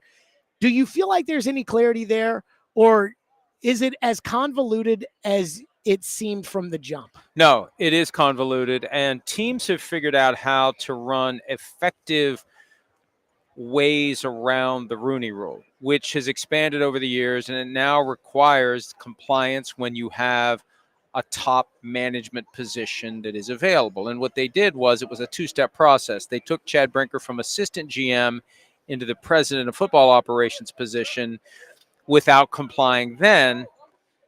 And maybe they didn't have to then under the letter of the rules. I don't know, without researching it and talking to the NFL. And obviously the NFL is not inclined to tell the world, oh, hey, we got people here that are violating this rule aimed at diversity in the workplace. And, oh, we have an active lawsuit by Brian Flores. Pay no attention to the man behind the curtain. Then the second act was to give Brinker final say over football. I think if they would have done all that at once, they probably would have had to comply. They found a way around it, just like the Jaguars under Shad Khan found a way around it to just hire Tony Baselli as executive VP of football operations without a search. There's too much time spent by these teams trying to find ways around complying with the rule. The idea should be that this is an objective to ensure, and I know DEI isn't popular in some circles right now, but we should want diverse searches. We should want teams to take their time. We should want people to be included and have an opportunity to sit at the table, if only to get a chance to sit in that room and learn how to interview and get that experience and get your name in the mix. This shouldn't be figuring out how to drive your car without wearing your seatbelt and all the stuff people will do. Never thought of that before, but that's an appropriate metaphor. Teams treat the Rooney Rule like trying to drive your car without wearing your seatbelt, and look for all the different ways they can to plug the seatbelt in without having to actually wear it. What do you make of the Titan situation? Well, I think they got a lot of work to do, and I believe that there are dysfunctional teams in the NFL. The Titans are currently one of them, and I believe the dysfunction starts at the top. And when you have a situation where whoever happens to catch the ear of the owner is the person that has the juice and person who gets the job, and then the person who used to have the ear of the owner is fired, that is a dysfunctional situation where it tells people there's a reward for being the person who can cozy up to the owner, and there's a risk to falling out of the owner's favor. And it creates this weird Game of Thrones dynamic when everybody should instead be on the same page, working toward the same goal without personal agendas being rewarded or punished, all because of the whims of an owner who just happened to be in the right place at the right time. I say this all the time, and I'll tell you, because I don't think I've ever told you this. You have to pass 2 tests to drive a car. You have to pass 0 tests to own an NFL team and to be the primary controlling owner of an NFL team. You either have to have enough money to show up and buy the team, or you have to be the person named in the will. And that was a big cluster for a while because the Bud Adams estate didn't vest control of the team to one of the 3 branches of his family, and they had to fight that out, and that was just ugly, and Amy Adams Strunk ended up emerging as the person in charge of the team. But she has no objective qualifications to run a business. She has no objective qualifications to run a football team. She doesn't know anything about football based upon her education, skills, or experience. She just happened to be the person who it fell to. And sometimes it works, and sometimes it doesn't. And there are plenty of ownership groups throughout the NFL where ownership fell to someone who doesn't know how to properly do it. And when you are allowing, like I said earlier, this Game of Thrones to play out, that keeps the team from achieving at its highest level because it has people prioritizing the wrong things in the workplace, saving their own butts and advancing their own careers over trying to get the team to a Super Bowl and win it. Do you think that a guy like Ran Carthon goes there for 2 years, dysfunctional? He's got to work with Vrabel the first year, then he hires his coach the second year. And I thought Ran sucked, but he got 2 years, he's out. Brian Callahan's probably on the hot seat now. Do you think that these guys will ever look at this and say, maybe I shouldn't go to this dysfunctional team and put my career on the line here. Mike Borgonzi's leaving the Chiefs. If he doesn't come to the Titans, he'll be interviewed for all these jobs next year to be GM, but now he's going to be GM, I guess, of the Titans. Is that a mistake given the owner situation in Tennessee? It's hard to say no to the money, and it's difficult to tell yourself that you might not possess the skills to make it better. Because I think a lot of these guys think, okay, it'll be different when I'm there. I'll do it differently than the last guy. You speak to what the fundamental problem is with a dysfunctional franchise. The coach and the GM, I believe, should always have the same accountability. And if they win, they stay. If they lose, they go. Not one or the other. When you create a scenario that sends the message to the employees that when things become challenging, when adversity strikes, and it always does, when adversity strikes and I'm starting to feel the heat, I can blame the other guy. Oh, yeah. Right? And maybe it'll work. And the coach is always sensitive to that because it's the GM who's sitting in the suite with the owner during the game. I had a football coach tell me one time he was in the skybox at a basketball game, an NBA game, and he heard what they were saying about the coach during the game to the owner, and that coach said, man, I wonder how they talk about me when I'm down on the sideline.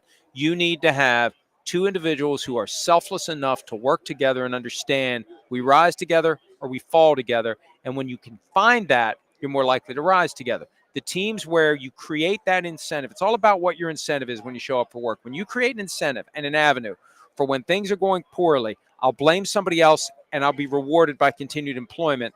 That is dysfunctional. That is poisonous. That is toxic, and it gets in the way of winning. And the Titans right now are one of the prime examples of that in the NFL because we'll move on from the coach and we keep the GM. Here comes a new coach. Oh, I kind of like what this coach is saying more than I like what the GM. Move on from the GM and we'll keep the coach. Then we're bringing in the GM. I kind of like what this GM's saying. Move on from the coach. And you never get on the right track. And again, there's no way and no how that an owner with no experience, with no skills, with no abilities, who just happen to be in the right place at the right time can understand that. You either know it or you don't. And that's the other side of it too. Who do owners take advice from? Who do they listen to? Yeah. Where do they get their information? A lot of it's from the media. And who knows, maybe she'll hear this and realize that job number one is keep your GM and owner on the same track at all times. Mike Florio, no, you're coaching GM. I'm sorry. So I have a theory, and I want your opinion on this theory. You brought up DEI. I'll use socialism because that's a term that gets thrown around a lot here. The NFL wants to be a socialist government, yes. right? Oh, yes. Like absolutely. They want everybody to be 9-8 or 8-9, and they share all the big money. They are socialists. They are these capitalists who are multi-billionaires are fundamentally socialists in how they operate their business because they share their biggest piece of revenue equally. And my biggest thing is it's not an accident that the Titans, the Jets, the Raiders, the Browns, that these teams are always at the bottom, and Philadelphia is at the top with an owner who spends, with an owner who, again, hires quality people, with an owner who doesn't let the Philadelphia media talk him into firing the coach. I am convinced that the NFL is designed for everybody to be 9-8, 8-9, and yet it is teams that are run poorly that are always at the bottom.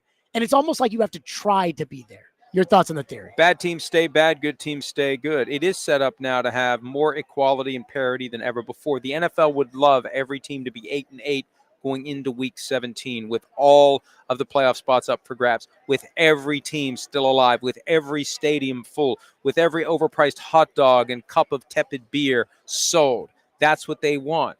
And you keep teams relevant as long as possible. Ideally, you keep 32 teams alive through the entirety of the regular season. That's what they want. But some teams have cracked the code on how to be good, and other teams can't figure out how to tie their damn shoes. The bad teams, there's like 10 teams you never have to worry about, and there's 10 teams you always have to worry about. And that's why the Raiders are an interesting case study, because as the NFL lets Tom Brady both work for Fox and be in a great position to migrate through all the stadiums and talk to all these different people and get his finger on the pulse of the ever-changing NFL, if he can incorporate everything he learns to the advantage of the Raiders, and they go from the category of the 10 teams you don't have to worry about to the 10 teams you do have to worry about, the owner's going to wake up one day and say, my God, what have we done here? And that's going to be fascinating as it plays out over the next few years, because Brady's in a unique position to try to help the Raiders move from that category. But you're right, the Raiders are in that category, the Titans are in that category, and every once in a while you get lucky, but you can't sustain it. When you have that great season, how do you build upon it? Not is it an aberration? And when the Titans do it, it's an aberration. Well, can I argue that I think Cincinnati got lucky? Yes, the Colts got lucky when they had Peyton Manning. Yes, that it wasn't Irsay, it was Polian and Manning and those guys, and that's why they were good for 10 or 15 years.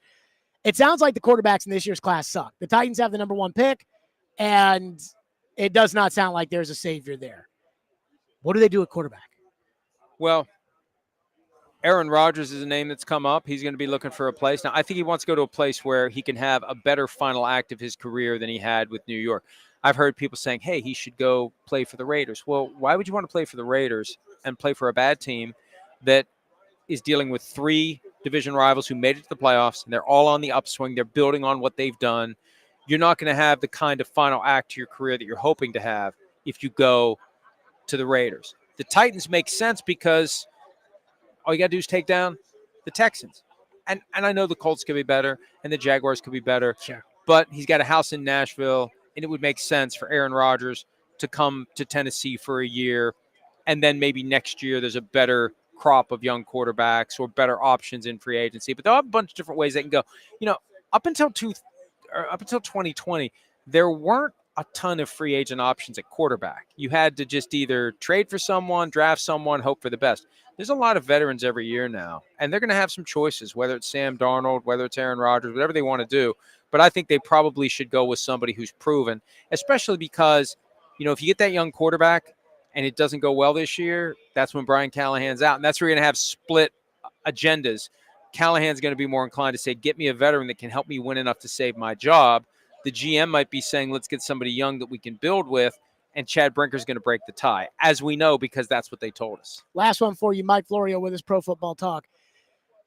I don't see how Brian Callahan survives all this. And I see Big Mike McCarthy sitting on the sideline. Ooh. And I see Chad Brinker, Packers guy. Chad Brinker can't go 5 minutes without talking about what he did in Green Bay. And Mike Borgonzi can't go 5 minutes without talking about Kansas City. To me, it seems pretty simple. Either Matt Nagy or Mike McCarthy is going to be the coach of the Titans next year. And I don't know what the point of Brian Callahan even being here this year. We always assume that past working relationship equals a desire to have a future working relationship. There's always the possibility that Chad Brinker knows enough about Mike McCarthy that he wants nothing to do with. Sure. Right? Because there was Tyler Dunn when he was still with Bleacher Report. There were periodic stories. There was the one big one about McCarthy getting massages during the workday, and a lot of detail that really wasn't incorporated into what the Packers were doing. Michael Irvin, in the YouTube video he did after the Cowboys hired Broughton Schottenheimer, he said that you know, under Mike McCarthy, they didn't have Saturday night meetings and there wasn't a curfew. So there's a level of attention to detail that might not be there, and that might trouble Chad Brinker. But on the surface level, this is a devil he knows versus a devil he doesn't know. And then McCarthy comes in, and Amy Adams-Strunk likes what he has to say, and bye-bye Brinker and bye-bye Borgonzi, and they've got to break that cycle. The sooner they break that cycle, the better off they're going to be. Mike Florio, Pro Football Talk, PFT Live, PFT in the morning as well. And by the way, I don't know how you guys have done it, but you guys must have the best YouTube cracking algorithm I've ever seen in my life. If there's any football news and we want to talk about it, and I'm looking for a clip, I search on YouTube. Right to the top every day. That's good. There's you and Sims right there talking about it. Could be Sam Darnold. Sam Darnold topic. We're gonna let's get some commentary on Sam Darnold. There's PFT right there at the very forefront. Good. Somebody's doing their job, and it's not my job. That's why it's going well, because I have nothing to do with it. By the way, is that set? That's in your house, right? My set's in my house. Yes, it's in my garage attic. And Sims, is he in his house too? Sims goes to the studio in Connecticut because he lives 20 minutes away. And during football season on Mondays, we do it together in the NBC Sports studio. But Tuesday through Friday in the regular season and postseason, and Monday through Friday the rest of the year, I literally wake up a half hour before the show, shower, shave, and get upstairs 2 minutes before the show starts. And they always give me a hard time, but I don't care. The shorter you are, I have a theory. The shorter you are to where you need to be, the later you are in arriving. Think about that. And since all I have to do is walk up the steps, I cut it close every single day. But it's great. It's great to be able to get that show done at 9 a.m. Eastern. I feel like I've accomplished something. The day's still started. I go back to profootballtalk.com. I start loading up content. We do it all over the next day. It's great. And it's worked out perfectly. He's a great partner. We have great chemistry. And we appreciate whoever is ensuring that your algorithm has been rigged. So when you put in an NFL topic, it goes to the top of your YouTube page. There you go. Mike Florio, Pro Football Talk. Stillman and Company, 102.5 The Game.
Be live back out at Radio Row, and we are joined now by our midday show host, Willie Donick, who is the play-by-play voice of the Predators and also does our midday show. Abso-freaking-lutely loves Aaron Schatz, who is with us. He is the Chief Analytics Officer at FTN Fantasy. I cannot tell you over the years how many times I've tuned into the midday show and heard something about, what they're saying Aaron Schatz at Football Outsiders is saying. And every time, and now you're with FTN Fantasy, but every time I hear that, it's usually something that I don't like Tajay Spears is, according to the analytics numbers, better than Derrick Henry kind of stuff. So with that, welcome to the program. Thank you very much. I mean, it could be a sample size thing. Maybe it was when Tajay only had like 50 carries. So it doesn't really mean he's better than Derrick Henry. It just means in what he was on the field, he was more efficient. So I am anti-analytics as the defining factor as to whether or not I should sign a guy, trade a guy. My opinion of the guy should not be made off the analytics. And I think there are too many teams out there that are truly analytic based now. That they're truly, I had the guys from Sumer Sports on. I love them. Yeah. But I'm like, okay, tell me what the analytics say, and then I'll factor that into my opinion. But not I think there are NFL teams that are, the analytics say, so if the analytics say Jackson Dart's good, we're going to take him in the first round. I've never believed or said that analytics needs to be the only group with a seat at the table. I just believe that analytics needs to have a seat at the table equal to the scouting seat at the table. That you need to consider both. But what I really want is somebody that is approved by both. And obviously you also have to understand player psychology. That's more of a scouting thing. But I'm not just talking about scouting physical characteristics. I'm talking about scouting mental characteristics. We don't have analytics for that, right? You want to know when a guy is going to come into the NFL and not give it his all, right? Yeah.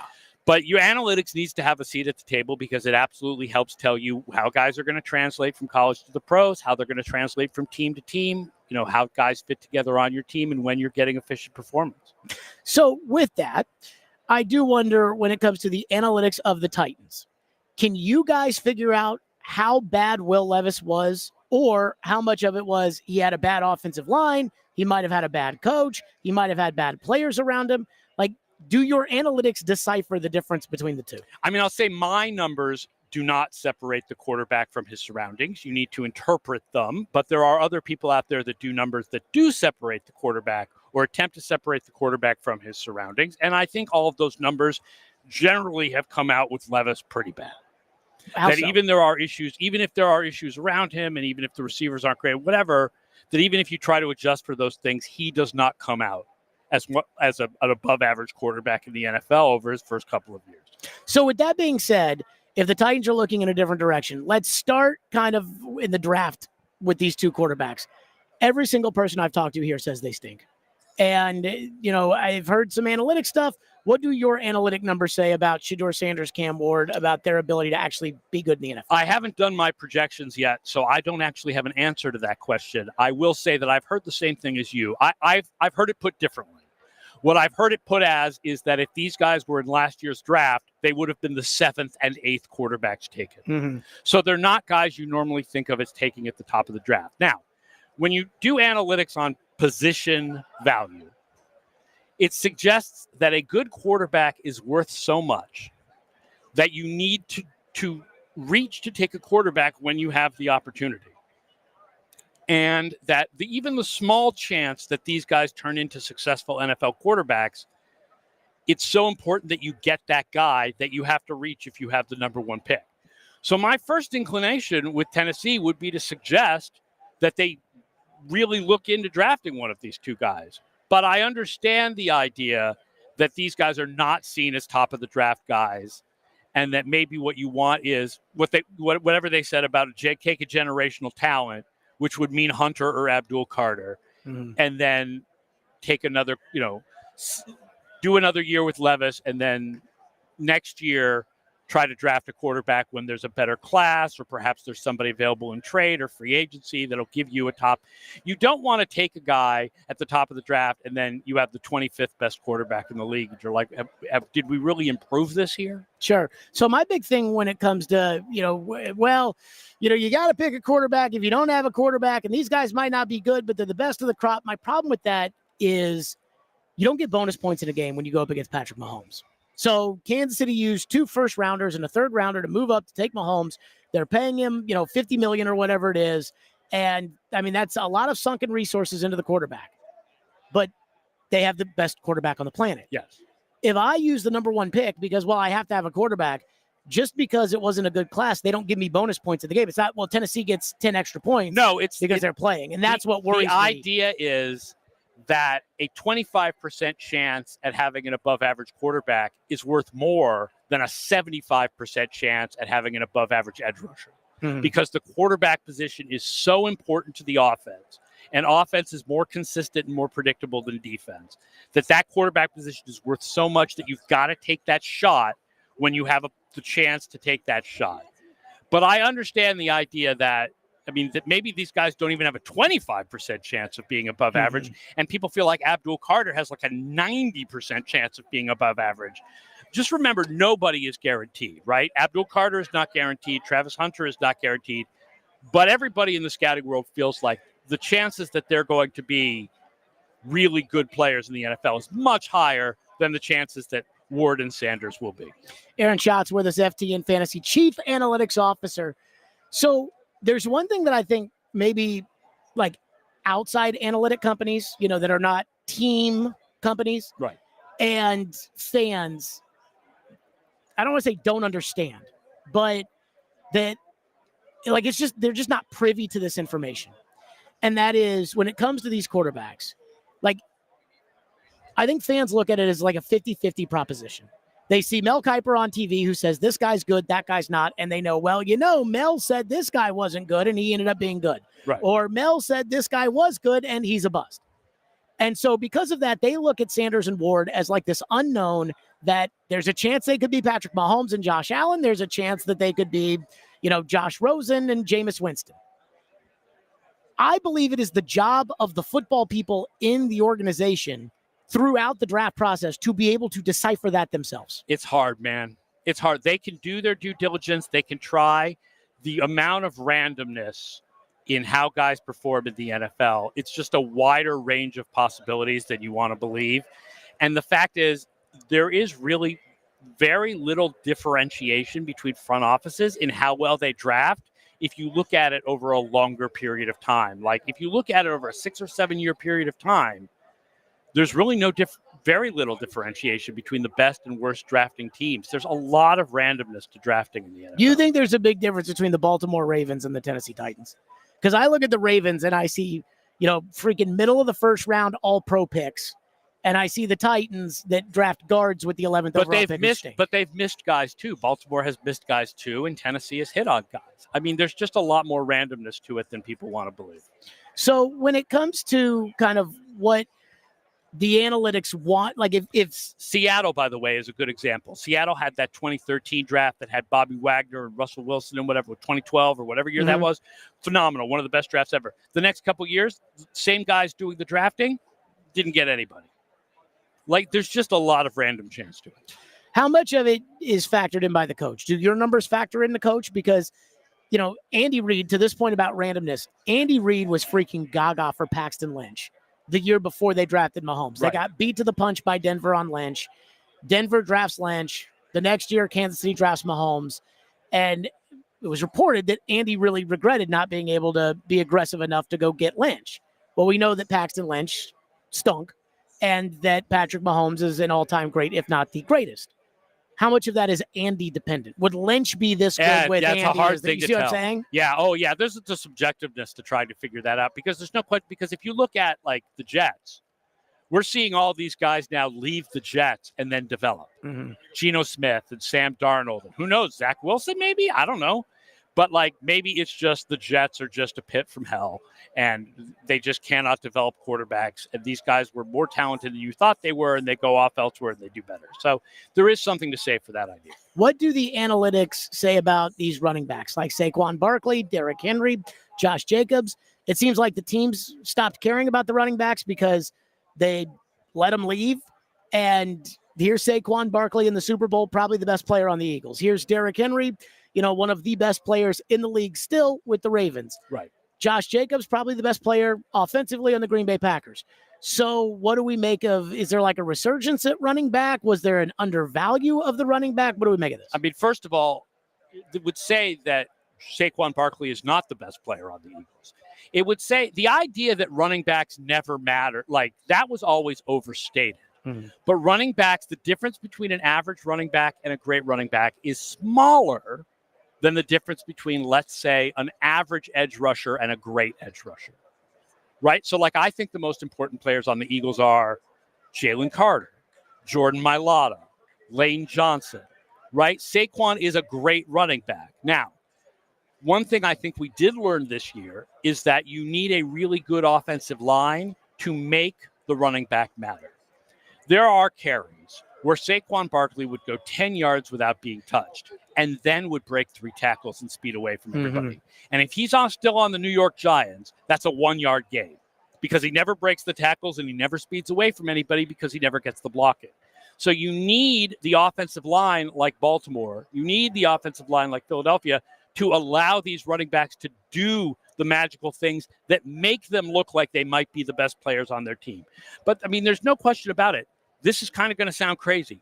The Eagles had a more efficient running game with Miles Sanders 2 years ago than they did with Saquon Barkley this year. I know that sounds nuts, but so much of it is the offensive line. They have a great offensive line. That's not to say that Barkley doesn't do amazing things on his own. But there's no question that the difference between Barkley and Miles Sanders is a lot smaller than the difference between Myles Garrett and, I don't know, an average edge rusher of Dietrich Landry. Wise or something. Yeah. Sure. Aaron Schatz with us from FTN Fantasy. Were the analytics guys, or were you personally as an analytics guy, were you surprised by Sam Darnold's resurgence in Minnesota? Yeah, absolutely. I mean, I think we all looked at it and said, we think Kevin O'Connell is a good schemer. We know Justin Jefferson and Jordan Addison are good wide receivers. We know they have good tackles. Darrisaw, before he got hurt, Brian O'Neill. So there was a sense, I mean, I play fantasy football and I built up on J.J. McCarthy in dynasty leagues. So clearly I thought that Minnesota was a good place for a quarterback to be. But I think still, despite that, I think Darnold was better than anybody expected. You bring up the tackles a lot. It seems like for you, tackles are very, very, very important.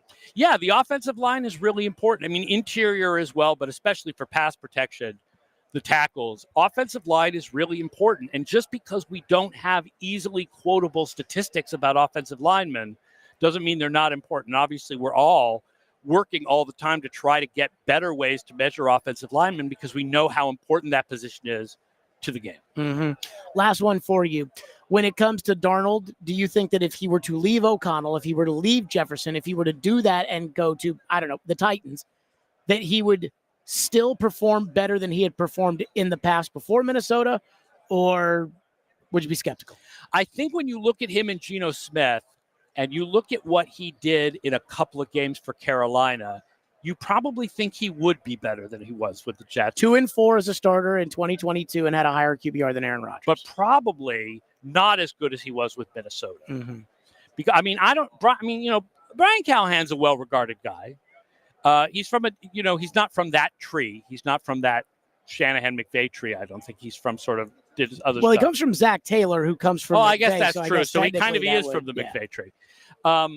I think of him more with his dad, I guess, because I think of O'Callahan, right, was the offensive line coach, right? So you think he's going to have good scheming. Obviously, you don't have a Justin Jefferson there. So, I mean, if you're asking me, I feel like the Titans are not going to take a big step forward if Sam Darnold is supposed to be the solution to the quarterback position. I don't think that's a big step forward. Aaron Schatz, again, with FTN Fantasy. Long-time analytics guy, originally Football Outsiders, now with FTN Fantasy. Tell us about FTN Fantasy. FTN Fantasy has my analytics, but also tons of analytics on fantasy, daily fantasy, and betting, and multiple sports. I only do the NFL, but we have really good picks on golf, basketball, hockey, baseball, all kinds of advice. If you do fantasy sports, if you do analytics, daily fantasy, all that stuff. It's ftnfantasy.com, and we have a discount with code EARLY15 to get 15% off through the Super Bowl. Awesome. Aaron, thank you so much. Great stuff. Appreciate your time. As always, Stillman and Company. We continue from Radio Row on 102.5 and 106.3 The Game.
Live out at Radio Row, our coverage is presented by Hiller Plumbing, Heating, Cooling, and Electrical, Family Leisure, Volunteer Hose and Gasket, and by Houston Clinic Orthopedics. And we are joined by a guy who, back in my day, sound like an old man here, but back in my day, was one of the dirtiest, nastiest freaking pitchers on the planet.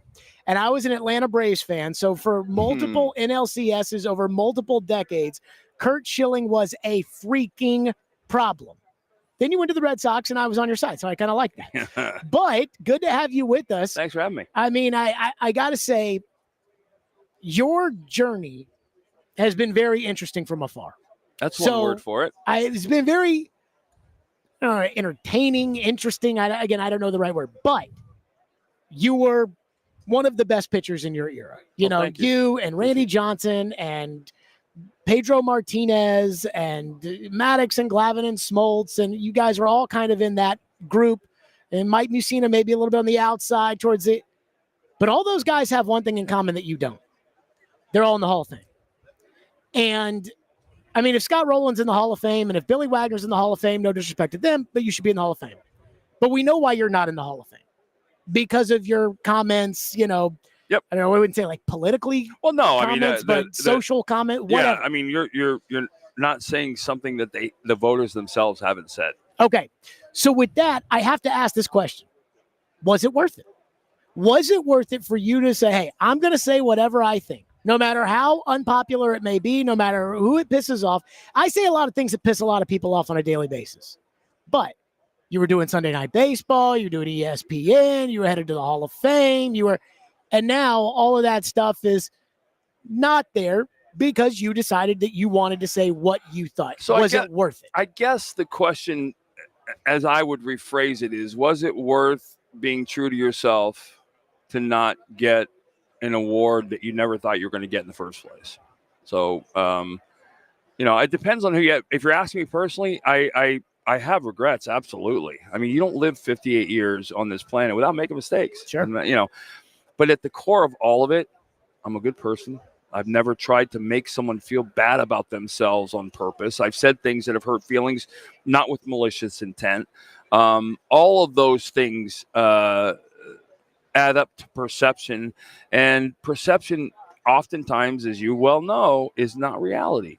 And so as a Christian, as a man of faith, there's only really one opinion that matters to me.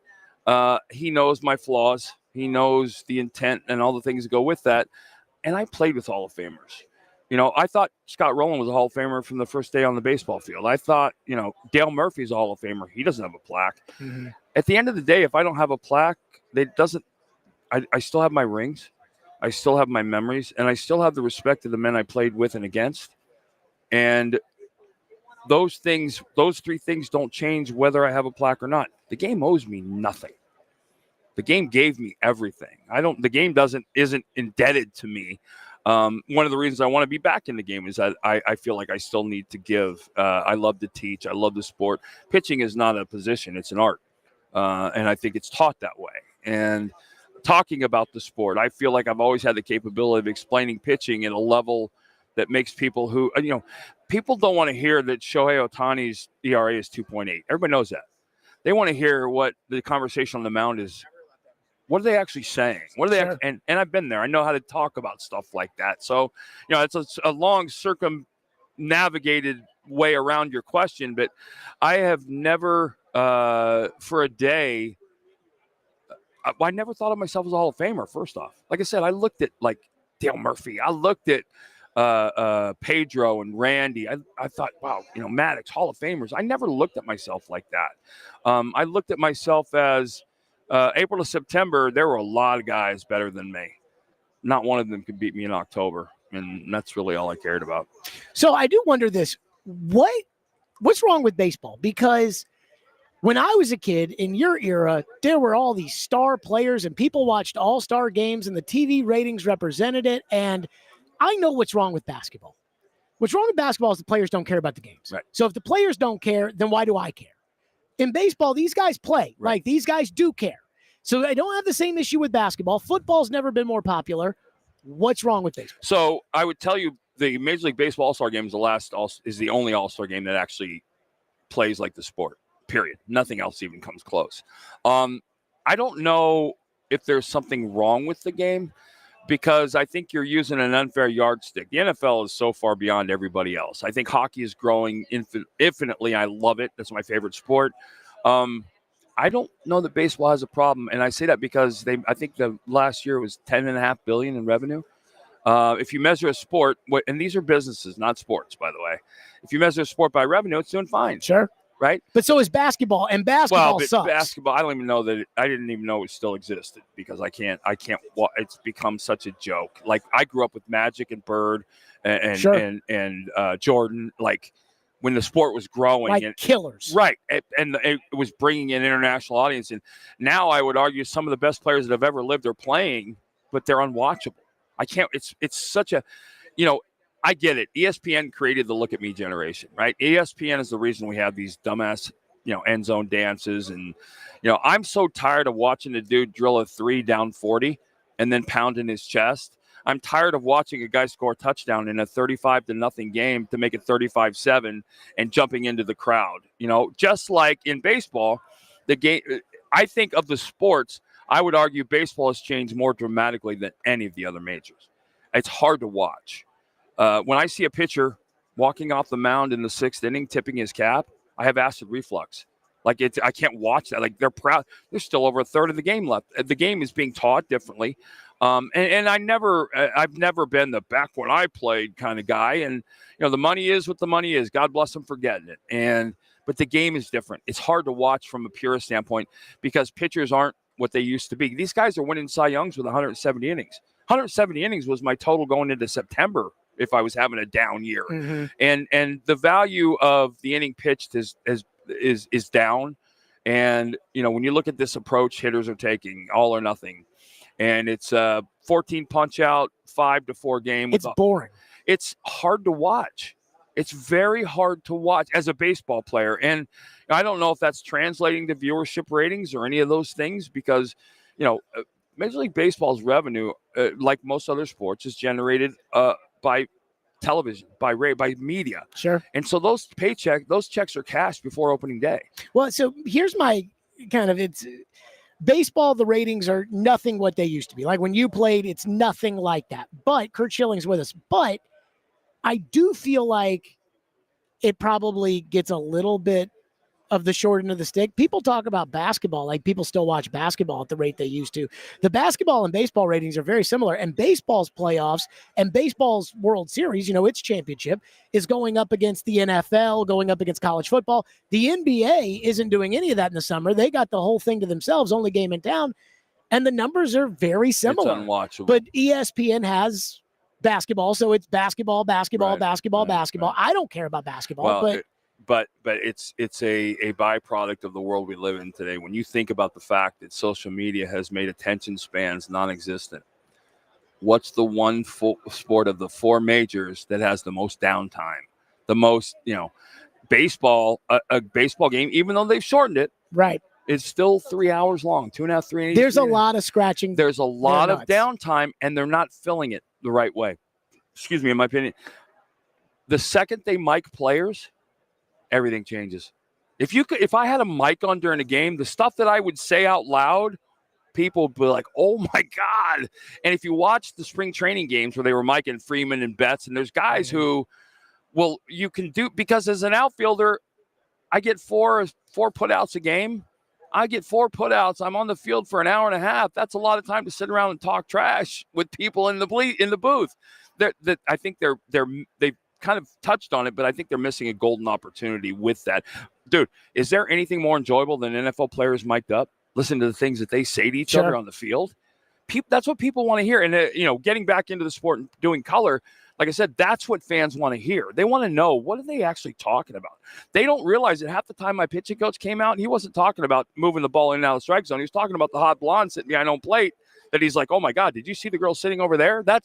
Because he was trying to lessen the pressure. Trying to calm you down. Yeah.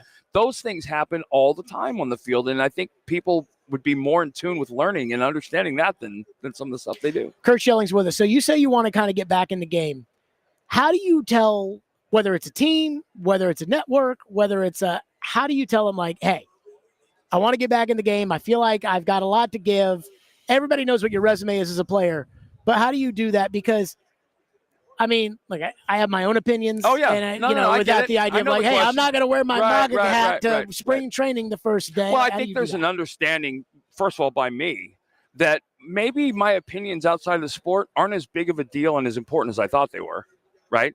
But also understanding that coming back to the sport doesn't involve any of that stuff. Now, if you want to have social media and you want to have political conversation, that's a conversation to have before I go into the job, right? I want to talk about baseball. I don't need to talk about the president and politics and my social stand. And, if somebody's like, well, listen, we want you to swear up, I'm fine with that. That doesn't matter to me. I think I owe the sport, and the things that I think I owe the sport are I'm more than okay with. Hey, listen, we don't want you to have an off the field presence during the season in social. Okay, so what? I mean, Is it hard to turn it off? Like just Sure turn it is. off. Well, it is, because I've always been very genuine. And I don't say that as a positive. I've always been genuine in who I am and honest about what I believe. And if you ask me a question, I care more about life than just giving a yes/no answer. And which is why when I played, I was always a media darling, because they would come to my locker, win or lose, and they would ask me a question, and I would give a 2-minute response. I wouldn't say yes or no. And they loved that about me as a player. But when I retired, they didn't like it so much if they didn't align or agree with the things that I was saying or doing.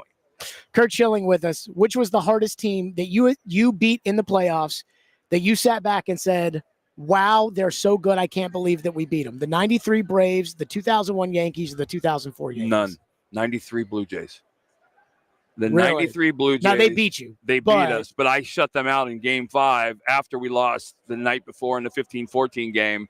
And offensively, you had Ricky Henderson leading off with Paul Malter hitting second, John Olerud hitting third, Roberto Alomar, Joe Carter. They were stacked, and that was the second of 2 they won in a row. The 04 Yankees were they were the 04 Yankees. Sure, they had Hideki Matsui batting 7th. Right, and who was, by the way, the worst guy in that lineup for me. I had more trouble with him than anybody in that lineup. But yeah, I would argue that, and that's why, when Madison Bumgarner did what he did in the postseason against that Royals team, I was like, okay, the Royals, and you had Hosmer, and I look at what we went through with the 04 Yankees lineup, and you look at that 93 Blue Jays and the 93 Braves with Justice and McGriff and Gant, and we played some pretty monstrous lineups. And then, the one that gets overlooked, if you go back and look, the 2001 St. Louis Cardinals were insane. Edmonds, Walker, and we played them in the 04 World Series. And with Roland, we went through some good lineups. But I would say that when I look back on it, the 93 Blue Jays going through that lineup, I think I threw 154 pitches in that game, and I threw a shutout. Like, it took me 154 pitches to get through that lineup. So that would be the lineup. Okay, you're here with the World War II Museum here in New Orleans. Tell us about the World War II Museum. So it was founded, actually, this is the 25th anniversary of the World War II Museum in New Orleans. I was on the original board of directors, and so I spent 6 hours nerding out yesterday in the museum. It is probably, I've been around the world. I was in Arnhem, the Netherlands, for the 80th anniversary of the Battle of Arnhem last year. This is the 25th anniversary of the opening of the museum. New Orleans people know about it, and people outside New Orleans kind of know about it, but it's a bucket list thing. It is one of the most amazing experiences I've ever had in my life, and it is something we need to keep alive and keep the news and the stories alive. Fairview's own Kurt Schilling, as always, on our program. We'll be seeing you around. Thank you, man. Yep, Great talking Stillman to and Company, 102.5 The Game.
Stillman and Company, 1025 The Game, streaming live on Twitter, Twitch, YouTube, and Facebook Live. We are live from the Busy Bee Plumbing, Heating, and Air Conditioning Game Nashville studios. We are presented by the Southern Bank of Tennessee, and we are live at Radio Row at Super Bowl 59, or as Chad Withrow likes to call it, Streaming Row. Oh, yes. And our coverage is presented by Houston Clinic Orthopedics, Hiller Plumbing, Heating, Cooling, and Electrical, Family Leisure, Shane Company, Volunteer Hose and Gasket, 312 Pizza, Cedar Direct, and the newcumberland.com. Chad is presented by the Southern Bank of Tennessee. Chad, welcome to Streaming Row, or I should say essentially goodbye, because, well, we've been here all week. It's kind of everything row. I mean, you look, you're streaming, you're a podcast, you're a radio station. I host a streaming podcast, online, YouTube. I feel like everybody's kind of everything now. You can't just pigeonhole it to radio. You're doing great on radio, Jared, but you can't pigeonhole this just to Radio Row anymore. We got to expand our horizons. No, it's radio, streaming, TV. I was just talking to somebody the other day who said you got to be a 5-tool player now in radio. Mm-hmm. You got to be good on the radio. You got to be good on social media. You got to be good on the stream. And I forget what the other two tools were, but they were something. I've always believed that if you can be good at radio, then you can be good at pretty much all the other disciplines. Bingo. Like TV comes very easy if you're good at radio. I get cracked up sometimes, and there are a lot of good TV people who are also very good at radio, and they started out in TV and all that. So it does work vice versa. But I crack up at times that, hey, you're going to have to – you work with a producer who's only been in TV. You're going to have to fill 3 minutes here or 5 minutes. And I'm thinking, okay, that's fine. Oh, you don't have a teleprompter? You don't have this? Are you sure you're going to be okay? Yeah, it's going to be fine. So you learn to work in those spaces more on radio. And we see a lot of good radio people here. This has been a fun week. What's been really cool is that for me personally, I think like some of the best people in radio have been like, again, this is kind of selfish, but they've been like Mad Dog came on the show and was like, Jared, you are a terrific host. Yeah. A terrific. And then, when I went on Felger and Maz in Boston, those guys were like, dude, you are great. Like that's kind of like affirmation for me is kind of as far as you're a great technician of the craft. You understand the mathematics of sports talk radio as well as anyone I know. That's what I would say about you. And that's what I think, when radio people come on and say that, that's the compliment they're paying you is that you understand the formula and you get the math of all of it. And some of this stuff is a math equation. It gets crazier and crazier now. I hear more about algorithm, with our show and what we do than anything else. And that's just the world we live in. When I started going to Super Bowls 19 years ago, Detroit, Super Bowl 40 was my first one. It was a totally different world. Mm-hmm. You had a few like stand-up video things from yahoosports.com or si.com at that Super Bowl. But over the years now, we just joked about it, but it's become more of that and less of just radio. So Chad with us on the program, our algorithm says talk Titans quarterbacks all the time. So I've been here and here's the sentiment I get. As far as the rookies are concerned, everybody thinks these quarterbacks suck. Every single person I've had, whether it's a former player like a Rich Gannon or Jim Miller, or whether it's a draft analyst like Mike Renner or the dude from Pro Football Focus or whomever, they all think Sanders and Ward are not good enough. Everybody, whenever I talk about Sam Darnold, they caution me with like, Sam Darnold's not Joe Burrow. I know that. Now there's all this Stafford drama in the air, which, again, I think it's incredibly far-fetched to believe that Matthew Stafford won't be the quarterback of the Rams. And I think it's even more far-fetched to believe that he would be the quarterback of the Titans. But where do we sit now that we're starting to kind of see the tea leaves form around the quarterback position for the Titans? It's not to name drop here, but I was at a coffee shop before walking over here, and Andrew Perloff, formerly Dan Patrick Show, McLovin, was over there, and he was talking about a bet with a media member about who would go first before the season started, Quinn Ewers or Cam Ward. Mm-hmm. And he took Cam Ward, and he was going on this show to talk about taking Cam Ward. And we talked a little bit about, the Titans pick at number 1. And I like to do this too, like you, to get kind of the national sentiment on everything that's going on. And I think it's really curiosity. He had no real idea. He was asking me, what are you hearing? What are you thinking they're going to do? Do they love Cam Ward? Do they love Shedeur Sanders? They're going to trade back. Jared, I'm coming more and more to the conclusion that the way it's going to be perceived, because Mike Borgonzi is new to this, and it's at least got, from a national perspective, the sense of a new regime, even though Chad Brinker still has final say, that whatever is decided, I think it's going to be probably praised. Even if it's Cam Ward at number 1, they're going to say, all right, well, Borgonzi clearly knows a thing or two about good quarterbacks, working with Patrick Mahomes for so long. They love this guy. That's why they took him number one. But I think the biggest benefit right now is if the Titans could trade back and find that team in love with the quarterback and get a plethora of picks, what they really desire, that I keep feeling like, talking to more and more people, that's the way they're going to go. I don't think Matthew Stafford's a part of that. I think it's going to be more of a bridge-type quarterback. But, yeah, I do get the sense that whatever happens with the Titans at number one, just nationally, it's going to be if they take the quarterback, they did their research and they love Cam Ward, he is their chosen quarterback of the future and franchise quarterback. And if they're able to trade back and find a willing partner and get what they want, then they're going to come back and say, hey, it's a team in need of a lot of stuff, a lot of picks, of a foundation and a number of positions, and now they're going to go get that and address a lot of it in one draft. I put out a poll yesterday. I said, do you want Sam Darnold to be the next quarterback of the Titans? 63% of the people said no. So 63% are saying, no, we don't want Sam Darnold. I heard somebody text into Robbie and Joe this morning, and they said, well, we've seen Darnold's ceiling, and I'm not enamored with that, so I don't want – I'm like, you mean 14 wins and 4,300 yards? That is his ceiling. Again, I think we can agree. Can he play in the Super Bowl? Probably not. But, again, 4,300 yards, the Pro Bowl, 14 – that's better than what you have now. And yet everybody's like, nope, Darnold sucks. It's like Squid Game. I don't know if you watch the show on Netflix. At the end of every round where people are actually dying over the course of this game, they give the contestants the option. Now there's 180 of you left. If you leave now after this round, you each get to split $78,000. People actually die on the show? And everyone's like real people die. This is not a reality show. It's a scripted drama, but it's about a sort of reality show. Okay. But people die in the show. So, at the chance of dying, all these people are in debt. Titans fans are in debt right now for a quarterback and for winning, right? But they give them the option. You can cash out now or keep playing knowing there's a chance you die the next round. That's the best analogy I can come up with. And then they almost always say, yeah, we're going to keep playing the next round and then get the pot bigger and bigger. The pot of gold at the end of the rainbow is always going to be more attractive to any fan base than the ceiling of Sam Darnold. Sam Darnold is a light years better option right now, especially in year one. If you want the Titans to be good next year or okay, Sam Darnold's a way better choice than Cam Ward or Shedeur Sanders. But if you give fans the option like you did in your poll question, Jared, they're always going to take the chance that you get a great young quarterback in the draft, right? It's Squid Game. You can take this money now and you're going to be wealthy, but it's not going to pay off all your debt. Or you can keep playing. There's a chance you die because you could die with this first pick if the quarterback's not good. But, you could get a lot more money and be completely out of debt at some point and then be very wealthy. That's a Squid Game with the fans. Chad Withrow with us on the program. What do you make of the Stafford drama? I mean, I think it is absurd to think that Stafford is not going to be the quarterback of the Rams. They were right there on the doorstep this year. He's still got game. Like, they're still a good team. And yet, people around here kind of talking about, like, hey, there might be a little something there. And then his wife comes out and blasts him on the podcast. What do you make of it? It's weird to me. So many decisions like that. I mean, if you're the Rams and there is drama there, and Matthew Stafford, you elected he's not going to be the quarterback next year. I mean, it's a playoff team this year. I mean, they're not that far off from contending to get back to a Super Bowl in the NFC. So you take that out, and who's the next option, right, for the Rams? It's hard for me to think of a team that is in the playoffs, in the mix, that's going to take themselves out of the race because of the drama. So I don't know how much I buy into it. I feel like things are going to get worked out. He's still playing at a high level, so that's my sense of it, that it's going to get worked out. I think it's just a contract negotiation. Yeah. I think that Stafford's, I think, due $26 million this year. And I think you and I can both agree that Stafford is way underpaid at $26 million. And so he wants probably 50, and they don't want to pay it.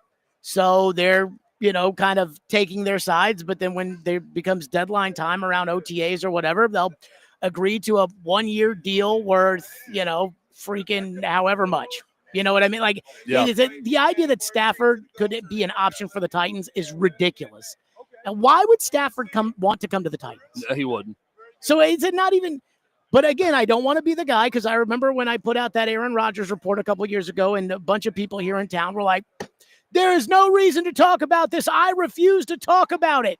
And I'm like, but it's the story. Yeah. If Stafford's out there, if people want to talk about it, it's the story. I'm not ignoring it. I just think it is almost impossible to envision Matthew Stafford as the quarterback of the Titans. Yeah, when was the last time that a contract negotiation wasn't contentious in some way, right? True. Any time that it's public and there's a negotiation going on, it's going to look contentious, and it will be contentious because two sides are fighting very passionately, for what they think that should happen for that benefits them the most. So none of that surprised me. And yeah, you should talk about all the Titans quarterback options. I mean, everything's on the table right now. Jameis Winston's going to be walking around here today at some point on Radio Row. Is he coming on your show? I hope so. Yes, I think he's going to at some point. But he's also going to be interviewing people here. He's doing some work with Fox Sports Digital. But you better believe if he comes on the show, I'm going to be asking him, hey, what about this team? What about this team? Mm-hmm. Give us your thoughts on what you're thinking right now. So there's everything is out there for the Titans right now at quarterback, whether that be Cam Ward or Shedeur Sanders. We're trading down and going with this, Stafford idea, if it's really that bad, or Jameis Winston or Sam Darnold or whoever that bridge quarterback is going to be, or Aaron Rodgers.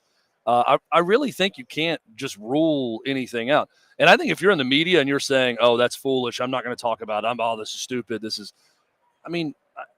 What are we doing then? Everything is a possibility. You can't really just rule out anything. So I think everything can be discussed right now. So Rich Gannon was on the show yesterday, and Rich was really banging the drum for Daniel Jones. And he was talking about how Daniel Jones, he feels like, again, he doesn't think he's Mahomes, but he thinks Daniel Jones is a decent quarterback and that the Giants suck and that you should blame the Giants and not necessarily Daniel Jones. There are a lot of Titan fans that don't like. I'm fine with committing to Sam Darnold for the next 3 years. Like, I'm fine with giving him a contract, committing to him for the next 3 years, not looking at a quarterback this year, probably not looking next year. And then at some point, like if it works out the way they went and got Mahomes in Kansas City with Alex Smith, then go do it here.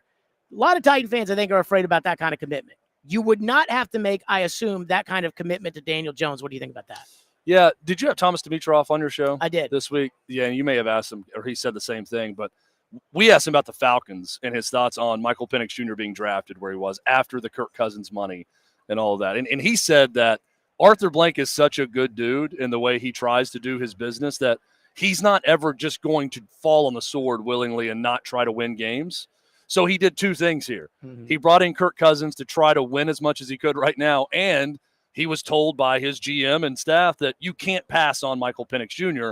with this pick because he's our quarterback of the future, and that's the route he went. So, if the Titans go that route with Sam Darnold, I don't think you said, not this year, probably not next year. I don't think that's the case. Like, you're still looking next year, especially if Sam Darnold comes here. I don't think the team's going to be that greatly improved. We have no idea what they're going to add this offseason. But if they're not improved to the level that you would need them to be improved at, I think you're looking next year for the quarterback. Then you're going to look the year after that. And then if you don't have the quarterback or the right draft position in that spot, you look the year after that. Maybe in this trade you get draft capital where you can move up and get your quarterback a year from now or 2 years from now. I just think, Jared, you're looking – if you go with this Darnold option, you're going to be looking for that next quarterback every single draft. You're not taking a draft off. Do you think one of these teams – Chad Withrow's with us – do you think one of these teams will be desperate enough to trade up for the number one pick? Because, like, when I was on in Boston yesterday, they were like, yeah, they want the Patriots to trade back the pick. And I know, I think somebody said Cleveland and the Giants are looking at young quarterbacks, and that would be great because then you can offer your pick as you get to leapfrog the other guy to make sure that they don't get the quarterback you want. But I have a hard time believing that if I'm the Titans and I need a quarterback as badly as the Titans need one, that none of these guys work for me, but they'll work for the Giants. I have a hard time thinking that. Well, yes, I think there's going to be a team desperate enough to trade up with the Titans. And it's going to be likely Cleveland or New York in that spot because they want to make sure let's say it's Cam Ward or Shedeur Sanders, whoever. They want to make sure they go up and get their guy. So I do think that's going to be a possibility for the Titans to make that move. And the Patriots part of it, I know you went on Boston radio yesterday. The Patriots part of it, I just feel like Abdul Carter is just the perfect Patriot pick to me. Like, I feel like that's just the perfect Vrabel guy. You know what I said on Boston yesterday? I don't know what they say about it though up there. Well, they won't get Abdul Carter because at 4 he'll be gone. Yeah. But when I was on there yesterday. They were like, "What's a Vrabel player in the draft?" I said, "Well, this Will Campbell out of LSU. They say he's a tackle. Him I have to kick into guard." To me, that's the perfect Vrabel pick. Yeah. His tackles that can't play tackle. Yeah. Chad Withrow with us on the Well, program. so now Vrabel made all those draft picks, is what you're telling me. Well, Not the GM. Hey, I'm just saying when Well, he got some this control. This is the way of the Titans. Like, it's so very convenient.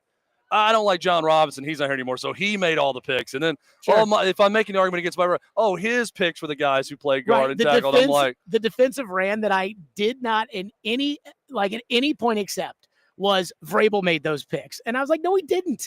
Well, the fact now that I'm saying he did. The fact that we can honestly argue this way about it is the problem with the Titans. The fact that we really don't know and you could spin it one way or the other, that's the problem with your organizational chart. Well, and how things are done, that we don't clearly know, that there's not someone standing at a podium saying, I am the general manager. Ultimately, this is my pick. We talk about the picks, but it's on me. These are my picks, not the coach's pick. I am drafting the players. I'd love for someone to just take that level of accountability and say, we will succeed or fail with this roster based on my picks. Well, I have some good news for you. Yeah. In that regard, they've really cleared it up this year. So now fans really know what's going on. Oh, yeah. I mean, it's so clear. I mean, it's clear as day now what's going on with the Titans. Chad Withrow with us. We hit the hot seat next. Stillman and Company, 102.5 The Game.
Live back out at Radio Row on Stillman and Company, 102.5 The Game. Chad Withrow from Outkick, presented by the Southern Bank of Tennessee, with us on the hot seat. Chad, are you ready, or do you have a Super Bowl thought before you get to the hot seat? I mean, my Super Bowl thought is it's amazing to get to do the hot seat actually sitting in a seat next to you at the Super Bowl. So let's get rolling. Number one, if the Chiefs win, is Mahomes better than Brady?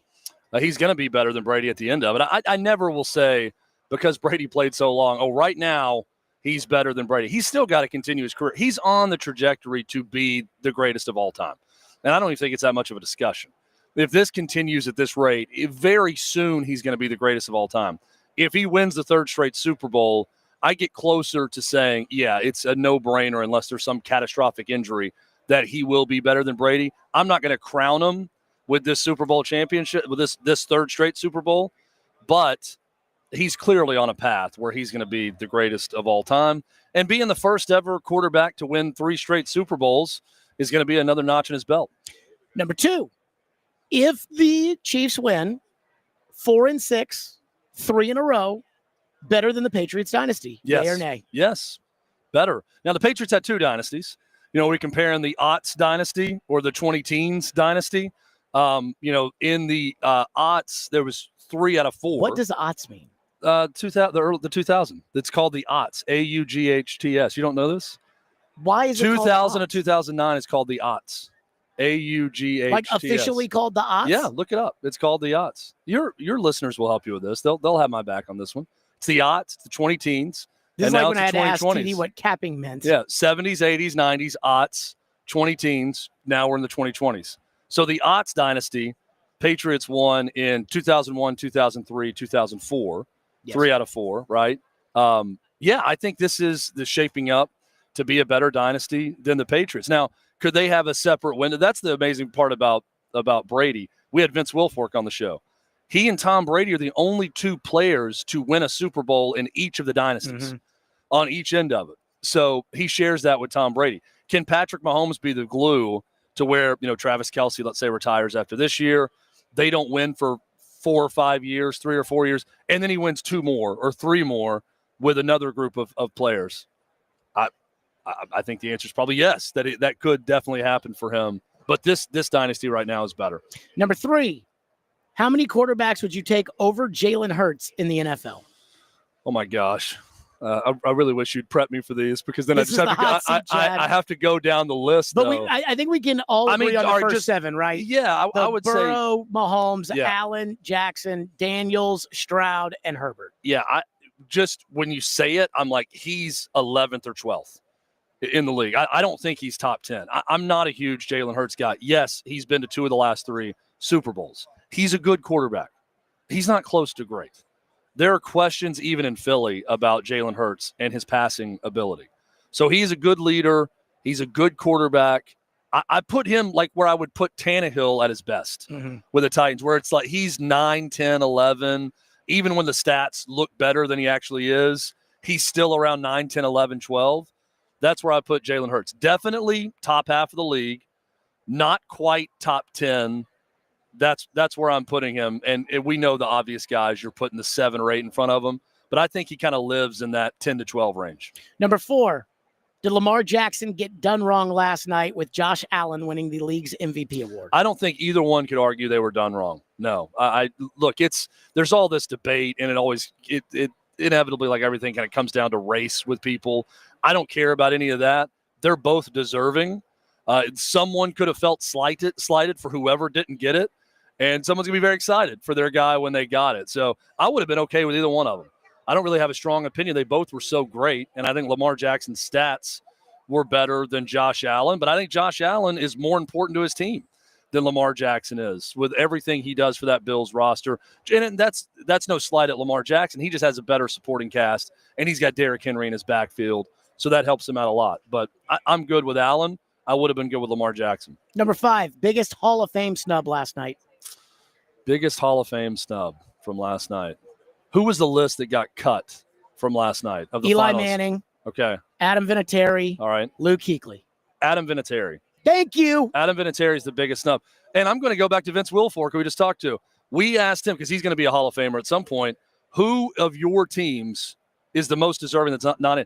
He said he offered up 2 guys, Adam Vinatieri and Rodney Harrison.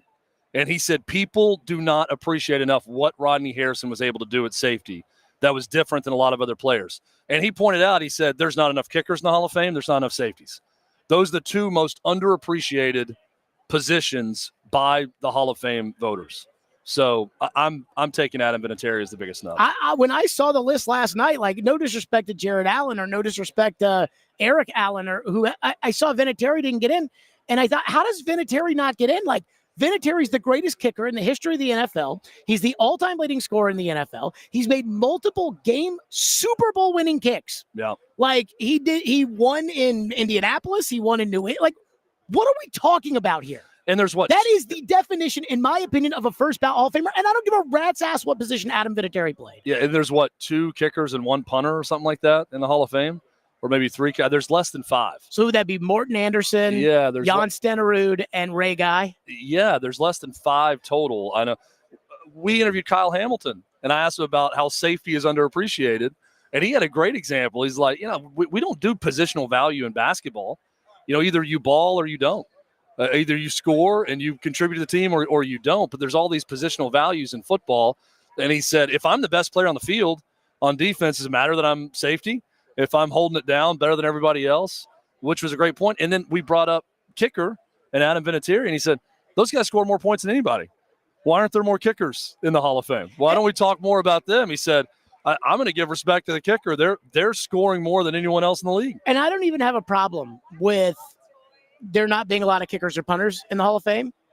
But Vinatieri is the the greatest best and most kicker, clutch. period. And also the most clutch. Yes, and his that's huge part kicks. of being a great kicker. Yeah, Is like, I mean, again, Scott Norwood's career is defined by the fact that he missed that one kick, in the giant Super Bowl against, with the Bills. Like, he missed that one. That's his entire career. Yeah. Vinatieri hit every single one of those kicks in his career. And there are some of these freaking guys that are like, nope, not good enough.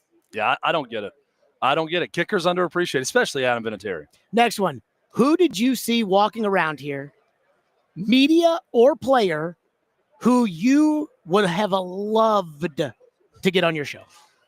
Just happened recently, actually, and he went on with Dan Dockich on our Outkick Network because he was a ball boy for Bobby Knight at Indiana at one point. John Gruden was walking by. I love Gruden. I can't get enough of it. And when you see John Gruden, I was actually sitting down with Dan on his show. Gruden walked by, Dan yells at him and calls him up to come on the show, and he comes on for 10 minutes. So I have to get up, give my seat to Gruden. Gruden looks like a cartoon character. Like, he's a caricature of himself. When you see him in person, it doesn't feel like you're looking at a real person when you look at John Gruden. He's just such a – it's hard to describe, such a big-featured, big personality guy with a voice and everything else. And it's so authentic, his level of love and ball. The dude loves football as much as anyone and will just sit and talk about it and is so enthusiastic about it. I love people who are excited to get up in the morning. I love people who love what they do. And there's no denying John Gruden loves football. I'd have loved to have talked to him. It's funny because the two people that, like, when I first came to Radio Row, I was like, oh, I just have to get them on my show. I kind of have. Like Mad Dog comes on the show now every year. I went on in Boston and we ran it on our show. Yeah. So like those was are that the legal, ones. by the way? Do we figure that out? I heard there was some dispute on air with you guys. Like, can you do that? So they said I had done it before in radio. I don't know if it is. So they not. said to me, they were like, when I came down, they were like, oh, so like off the air, they were like, what are you running on your show right now? I'm like, oh, we're running the stream. Yeah. They're like, really? I was like, yeah. He's like, can you do that? I'm like, sue us. And we kind of laughed about it. Well, it just gives their stream more views too. So well, it's great, yeah. So, I mean, the other thing too is it's like, again, hey, what are they going to sue us? Yeah. Hey, thanks, Jared, for coming on our show for 15 minutes to give us content. But now we're going to sue you for using you on your station. It's going to be a strongly worded email sent to Chase McCabe. Hey, how dare? How dare you? How dare and then you? And then on top of it, like, I mean, what is a lawyer to sue somebody for that? Like $300 an hour? So you get to sue somebody over that? So unless they put me in jail, I think I'll be okay. It wouldn't be a lawsuit. It'd be just like the strongly worded email, kind of cease and desist. No money would ever change hands. That's the worst you could get. So it's worth the risk if that's what you're going to do. No, probably not. No, they don't. But I'm saying that's the worst it possibly could have been. So if that's the case, who cares? Last one for you on the hot seat. what is the one prop bet that you absolutely want to bet? Whatever the over is for Travis Kelce yards. Really? In this game. I have a sneaking suspicion we're watching Travis Kelce's last game. No. As an NFL player. No. I think he's going to retire. I think he's going to go into acting. I think if they win, and I think they're going to win, I think if they win a third straight Super Bowl, given where his career is headed right now, I think he's out. And for that reason, I feel like part of it's going to be him having a big game in his final game. So I would take the over. I don't even know what it is. I haven't looked at it, but if I'm betting a prop, I'm betting the over on receiving yards for Travis Kelce. What makes you say that, though, that you think this is his last game? Call it a hunch. I mean, everything going on. He's in Happy Gilmore 2. He's shooting shows for FX.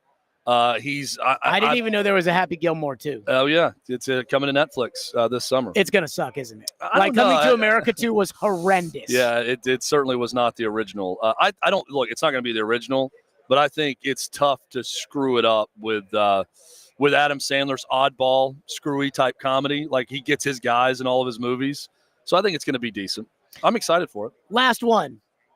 Who was the only person to take a picture at Club Shay Shay on Wednesday night? That was you. I didn't take any pictures at Club Shay Shay. I didn't ask to take a picture. Well, we turned over and we saw you over there with Warren Moon and some other guy taking a big picture with a big smile. And I'm like, yo, this is Club Shay Shay. Are they supposed to have the pictures out? That was I was in the picture only because I was pulled into the picture. That was my buddy Che Mock, who is a sports agent in Nashville, and he is a huge Warren Moon fan. Hey, Hutton. So Che asked to take the picture. He says he was pulled into the picture. He says that it wasn't him wanting to take the picture at Club Shay Shay. I didn't want to take any picture. Che Mock wanted to take a picture with Warren Moon and pulled me into the picture with Warren Moon. That's what happened. Yeah. The only one taking a picture at Club Shay Shay. Yeah. I didn't take a picture. It wasn't my phone. Would you like to see my phone? It's not in there. So you're the celebrity. You and Warren were the two celebrities. I was asked in the picture. as a celebrity. I was asked by Che. My rights felt violated because I was in I thought a safe space at this party, and I was asked to take a picture with Warren Moon. Your privacy was in. Warren and I were really put off by it. We didn't like it, but when asked to take a photo, I'm not going to be mean about it. I'm going to say yes. I hope everybody knows you're kidding about this because I don't want this other guy. The point is, when asked to take a photo, you're not going to turn it down. Chad, you were the only person to take a photo, like to be in a photo. And I looked at Stillman and I said, is this the only photo we've seen tonight? And Jared was like, yeah, it is. Yeah. I mean, I would have loved every single big player when I was a kid was at that Club Shay Shay party. There wasn't a single current good player. Did you ask Warren Moon about the photo yesterday when you had him on? Of course not. Oh, you should have. I don't even think Warren remembered seeing me the night before. This would have been great content, though. You should have said, hey, one of my buddies was in a photo with you. How pissed off were you that they asked to take a photo? I didn't ask to take the photo. I will stand by that. I don't know that I've taken a photo on this trip. Who was? I will show you my phone. I don't think I sent my daughter like a picture of a palm tree at one point. Like, hey, look, I'm close to the ocean. Here's a palm tree. Your and daughter I has sent a her. phone? Well, she's got an iPad. Got it. No phone. She's 9. She does have a sleepover tonight, though, and we're looking to get her some like dumbed down device where she can just text us in case she's scared or whatever. So we're looking at that. Who was the one person? I know I said last one like 3 questions ago. Who was the one former player at the Club Shay Shay party that I wanted to take a picture with? Yeah. I don't want to take a picture with any. Honestly, stop it! I'm telling you, who was your favorite former player that was there? Jared, I mean this in all sincerity. I've been doing this for 19 years. In the words of one of my former bosses, I've been doing this for 19 years. Okay, I've seen every former player and media member on earth. If you ask me who I'd want to take a picture with, if Brad Pitt or Tom Cruise or Glenn Powell, who we've interviewed, or Liam Hemsworth or Jeff Goldblum. It's the actors. Like, that's the only thing that really – Luke Wilson was here one year. We interviewed Chris Rock. We've interviewed Adam Sandler. I want a picture with those guys. And that's the one. That would be hard for me not to want to get a picture with them at one of these parties if I saw them. But I'm not gonna He's too cool. I'm not gonna swoon over Brian Baldinger at a party. I mean, That's not okay, Brian. Like I'm sitting there with Michael Irvin and Emmitt Smith, and you're gonna bring up Brian Baldinger. But Michael Irvin and Emmitt Smith. I mean, how many events have we seen those guys at every Super Bowl? Like, it's just not. That's not special. Stephen A. Smith was at the party, right? Like, okay, that's a very famous media personality. But I'm not thinking, well, I got to go get a picture with Stephen A. Smith when I see him. You just kind of, there's Stephen A. Smith. Yeah, Warren Moon. There's my answer. Who would I take a picture with? Warren Moon. Yeah, Warren Moon and Shay Mock. Yeah. Chad Withrow from Outkick, presented by the Southern Bank of Tennessee on this Fireball Hot Take Friday. We continue the odds of betting the game on Sunday. We'll do that next. Stillman and Company, live from Radio Row, 102.5, 106.3 The Game.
Live out of Radio Row at Super Bowl 59, our final day and our final segment, our final six-pack picks. This is where I'm starting to get depressed heading into the Super Bowl. Ian, how did we do in the conference championship weekend, and how are we sitting right now as far as we enter the Super Bowl? I'll give you a guess. 500. No freaking way. 2-2 last week for our season total of 55, 55, and 2. Oh, my goodness. Okay. Then it is a Super Bowl. It all comes down to Super Bowl 59. Ian, let's start with our first props. Okay, you want to start with the props first? Okay. Sure, we'll hit the game last. Okay, sounds good. Chiefs, Eagles, 5:30. Fox, down in New Orleans. Okay, we're first. We'll go Mahomes, over-under, passing yards, 250.5. So I set it at 270. I'm going to go over. And I'm going to say over for one specific reason that I will reveal in the end. But I do believe Kansas City will be throwing the football a lot on Sunday. So I will take the over with the 250 because I think he's going to throw for 275 plus. Okay, to the Philly side, Jalen Hurts, 211.5 passing yards. I'm going to go under. And there's a specific reason for that. Now, I think you're probably hearing this and you're like, okay, well, if Kansas City's going to be throwing a lot and Philly's not going to be throwing much, or Philly won't have a lot of yards and Kansas City will, you're probably thinking I'm going to pick a Kansas City blowout. Maybe. We shall see. But I'm going to go under the 211 for Jalen Hurts. 211.5, technically. Okay. And then we'll stay with Philly to Saquon. Been crushing it. His over-under rushing total yards are 109.5 for Saquon Barkley. I'm going to go over because if you go under on Jalen, you probably have to go over on Saquon. But it would not surprise me if Saquon hits the under because there's kind of a more, given approach to everybody. Everybody eats in this game. But I'll take the over on Saquon's rushing total at 109, which makes me a little nervous. Okay, then we'll go finish over on the KC side for the props anyways. Kelsey, over-under of 60.5 for his receiving yards. Well, you heard Chad Withrow earlier today. He thinks this is Kelsey's last game, which, by the way, I thought was a smoking hot take, that this is it for Travis Kelce. So if it is it for Travis Kelce, and if he goes out with a bang, I think the Eagles are going to defend Kelce well.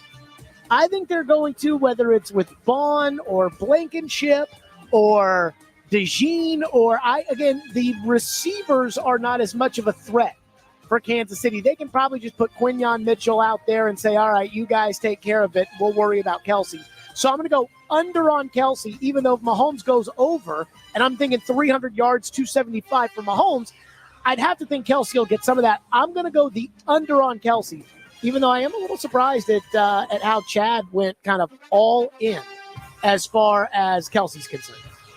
Okay. For the total on the game, over-under of 48.5. Woo, that's really not that big, is it? I mean, it's I guess it's on the larger average.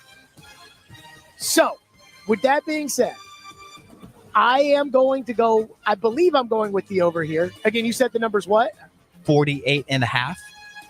Oh my God. I've got my final score. My final score total's 48. Well, I guess that's technically under. Under. Give me the under. Give me the under and give me the game. All right. It is KC -1. I am taking the Eagles. And I am taking the Eagles. This is a gut feeling. I got nothing behind it except my gut. I think the Eagles will win 31-17. I think the Eagles will be in command the entire game, and I think they pull away in the second half. And so I'll go Philadelphia 31. They just have the best team. 31-17. Philly wins. Thanks to everybody for listening this week. Thanks to Ian for all the hard work he put in behind the scenes. A lot of hard work. Thanks to Houston Clinic Orthopedics, Hiller Plumbing, Heating, Cooling, Electrical, Family Leisure, Shane Company, Volunteer Hose and Gasket, 312 Pizza, Cedar Direct, and the newcumberland.com. That is it for us, Stillman & Company. We will see you. Enjoy the game. Be safe this weekend. We will see you at 2 o'clock on Monday.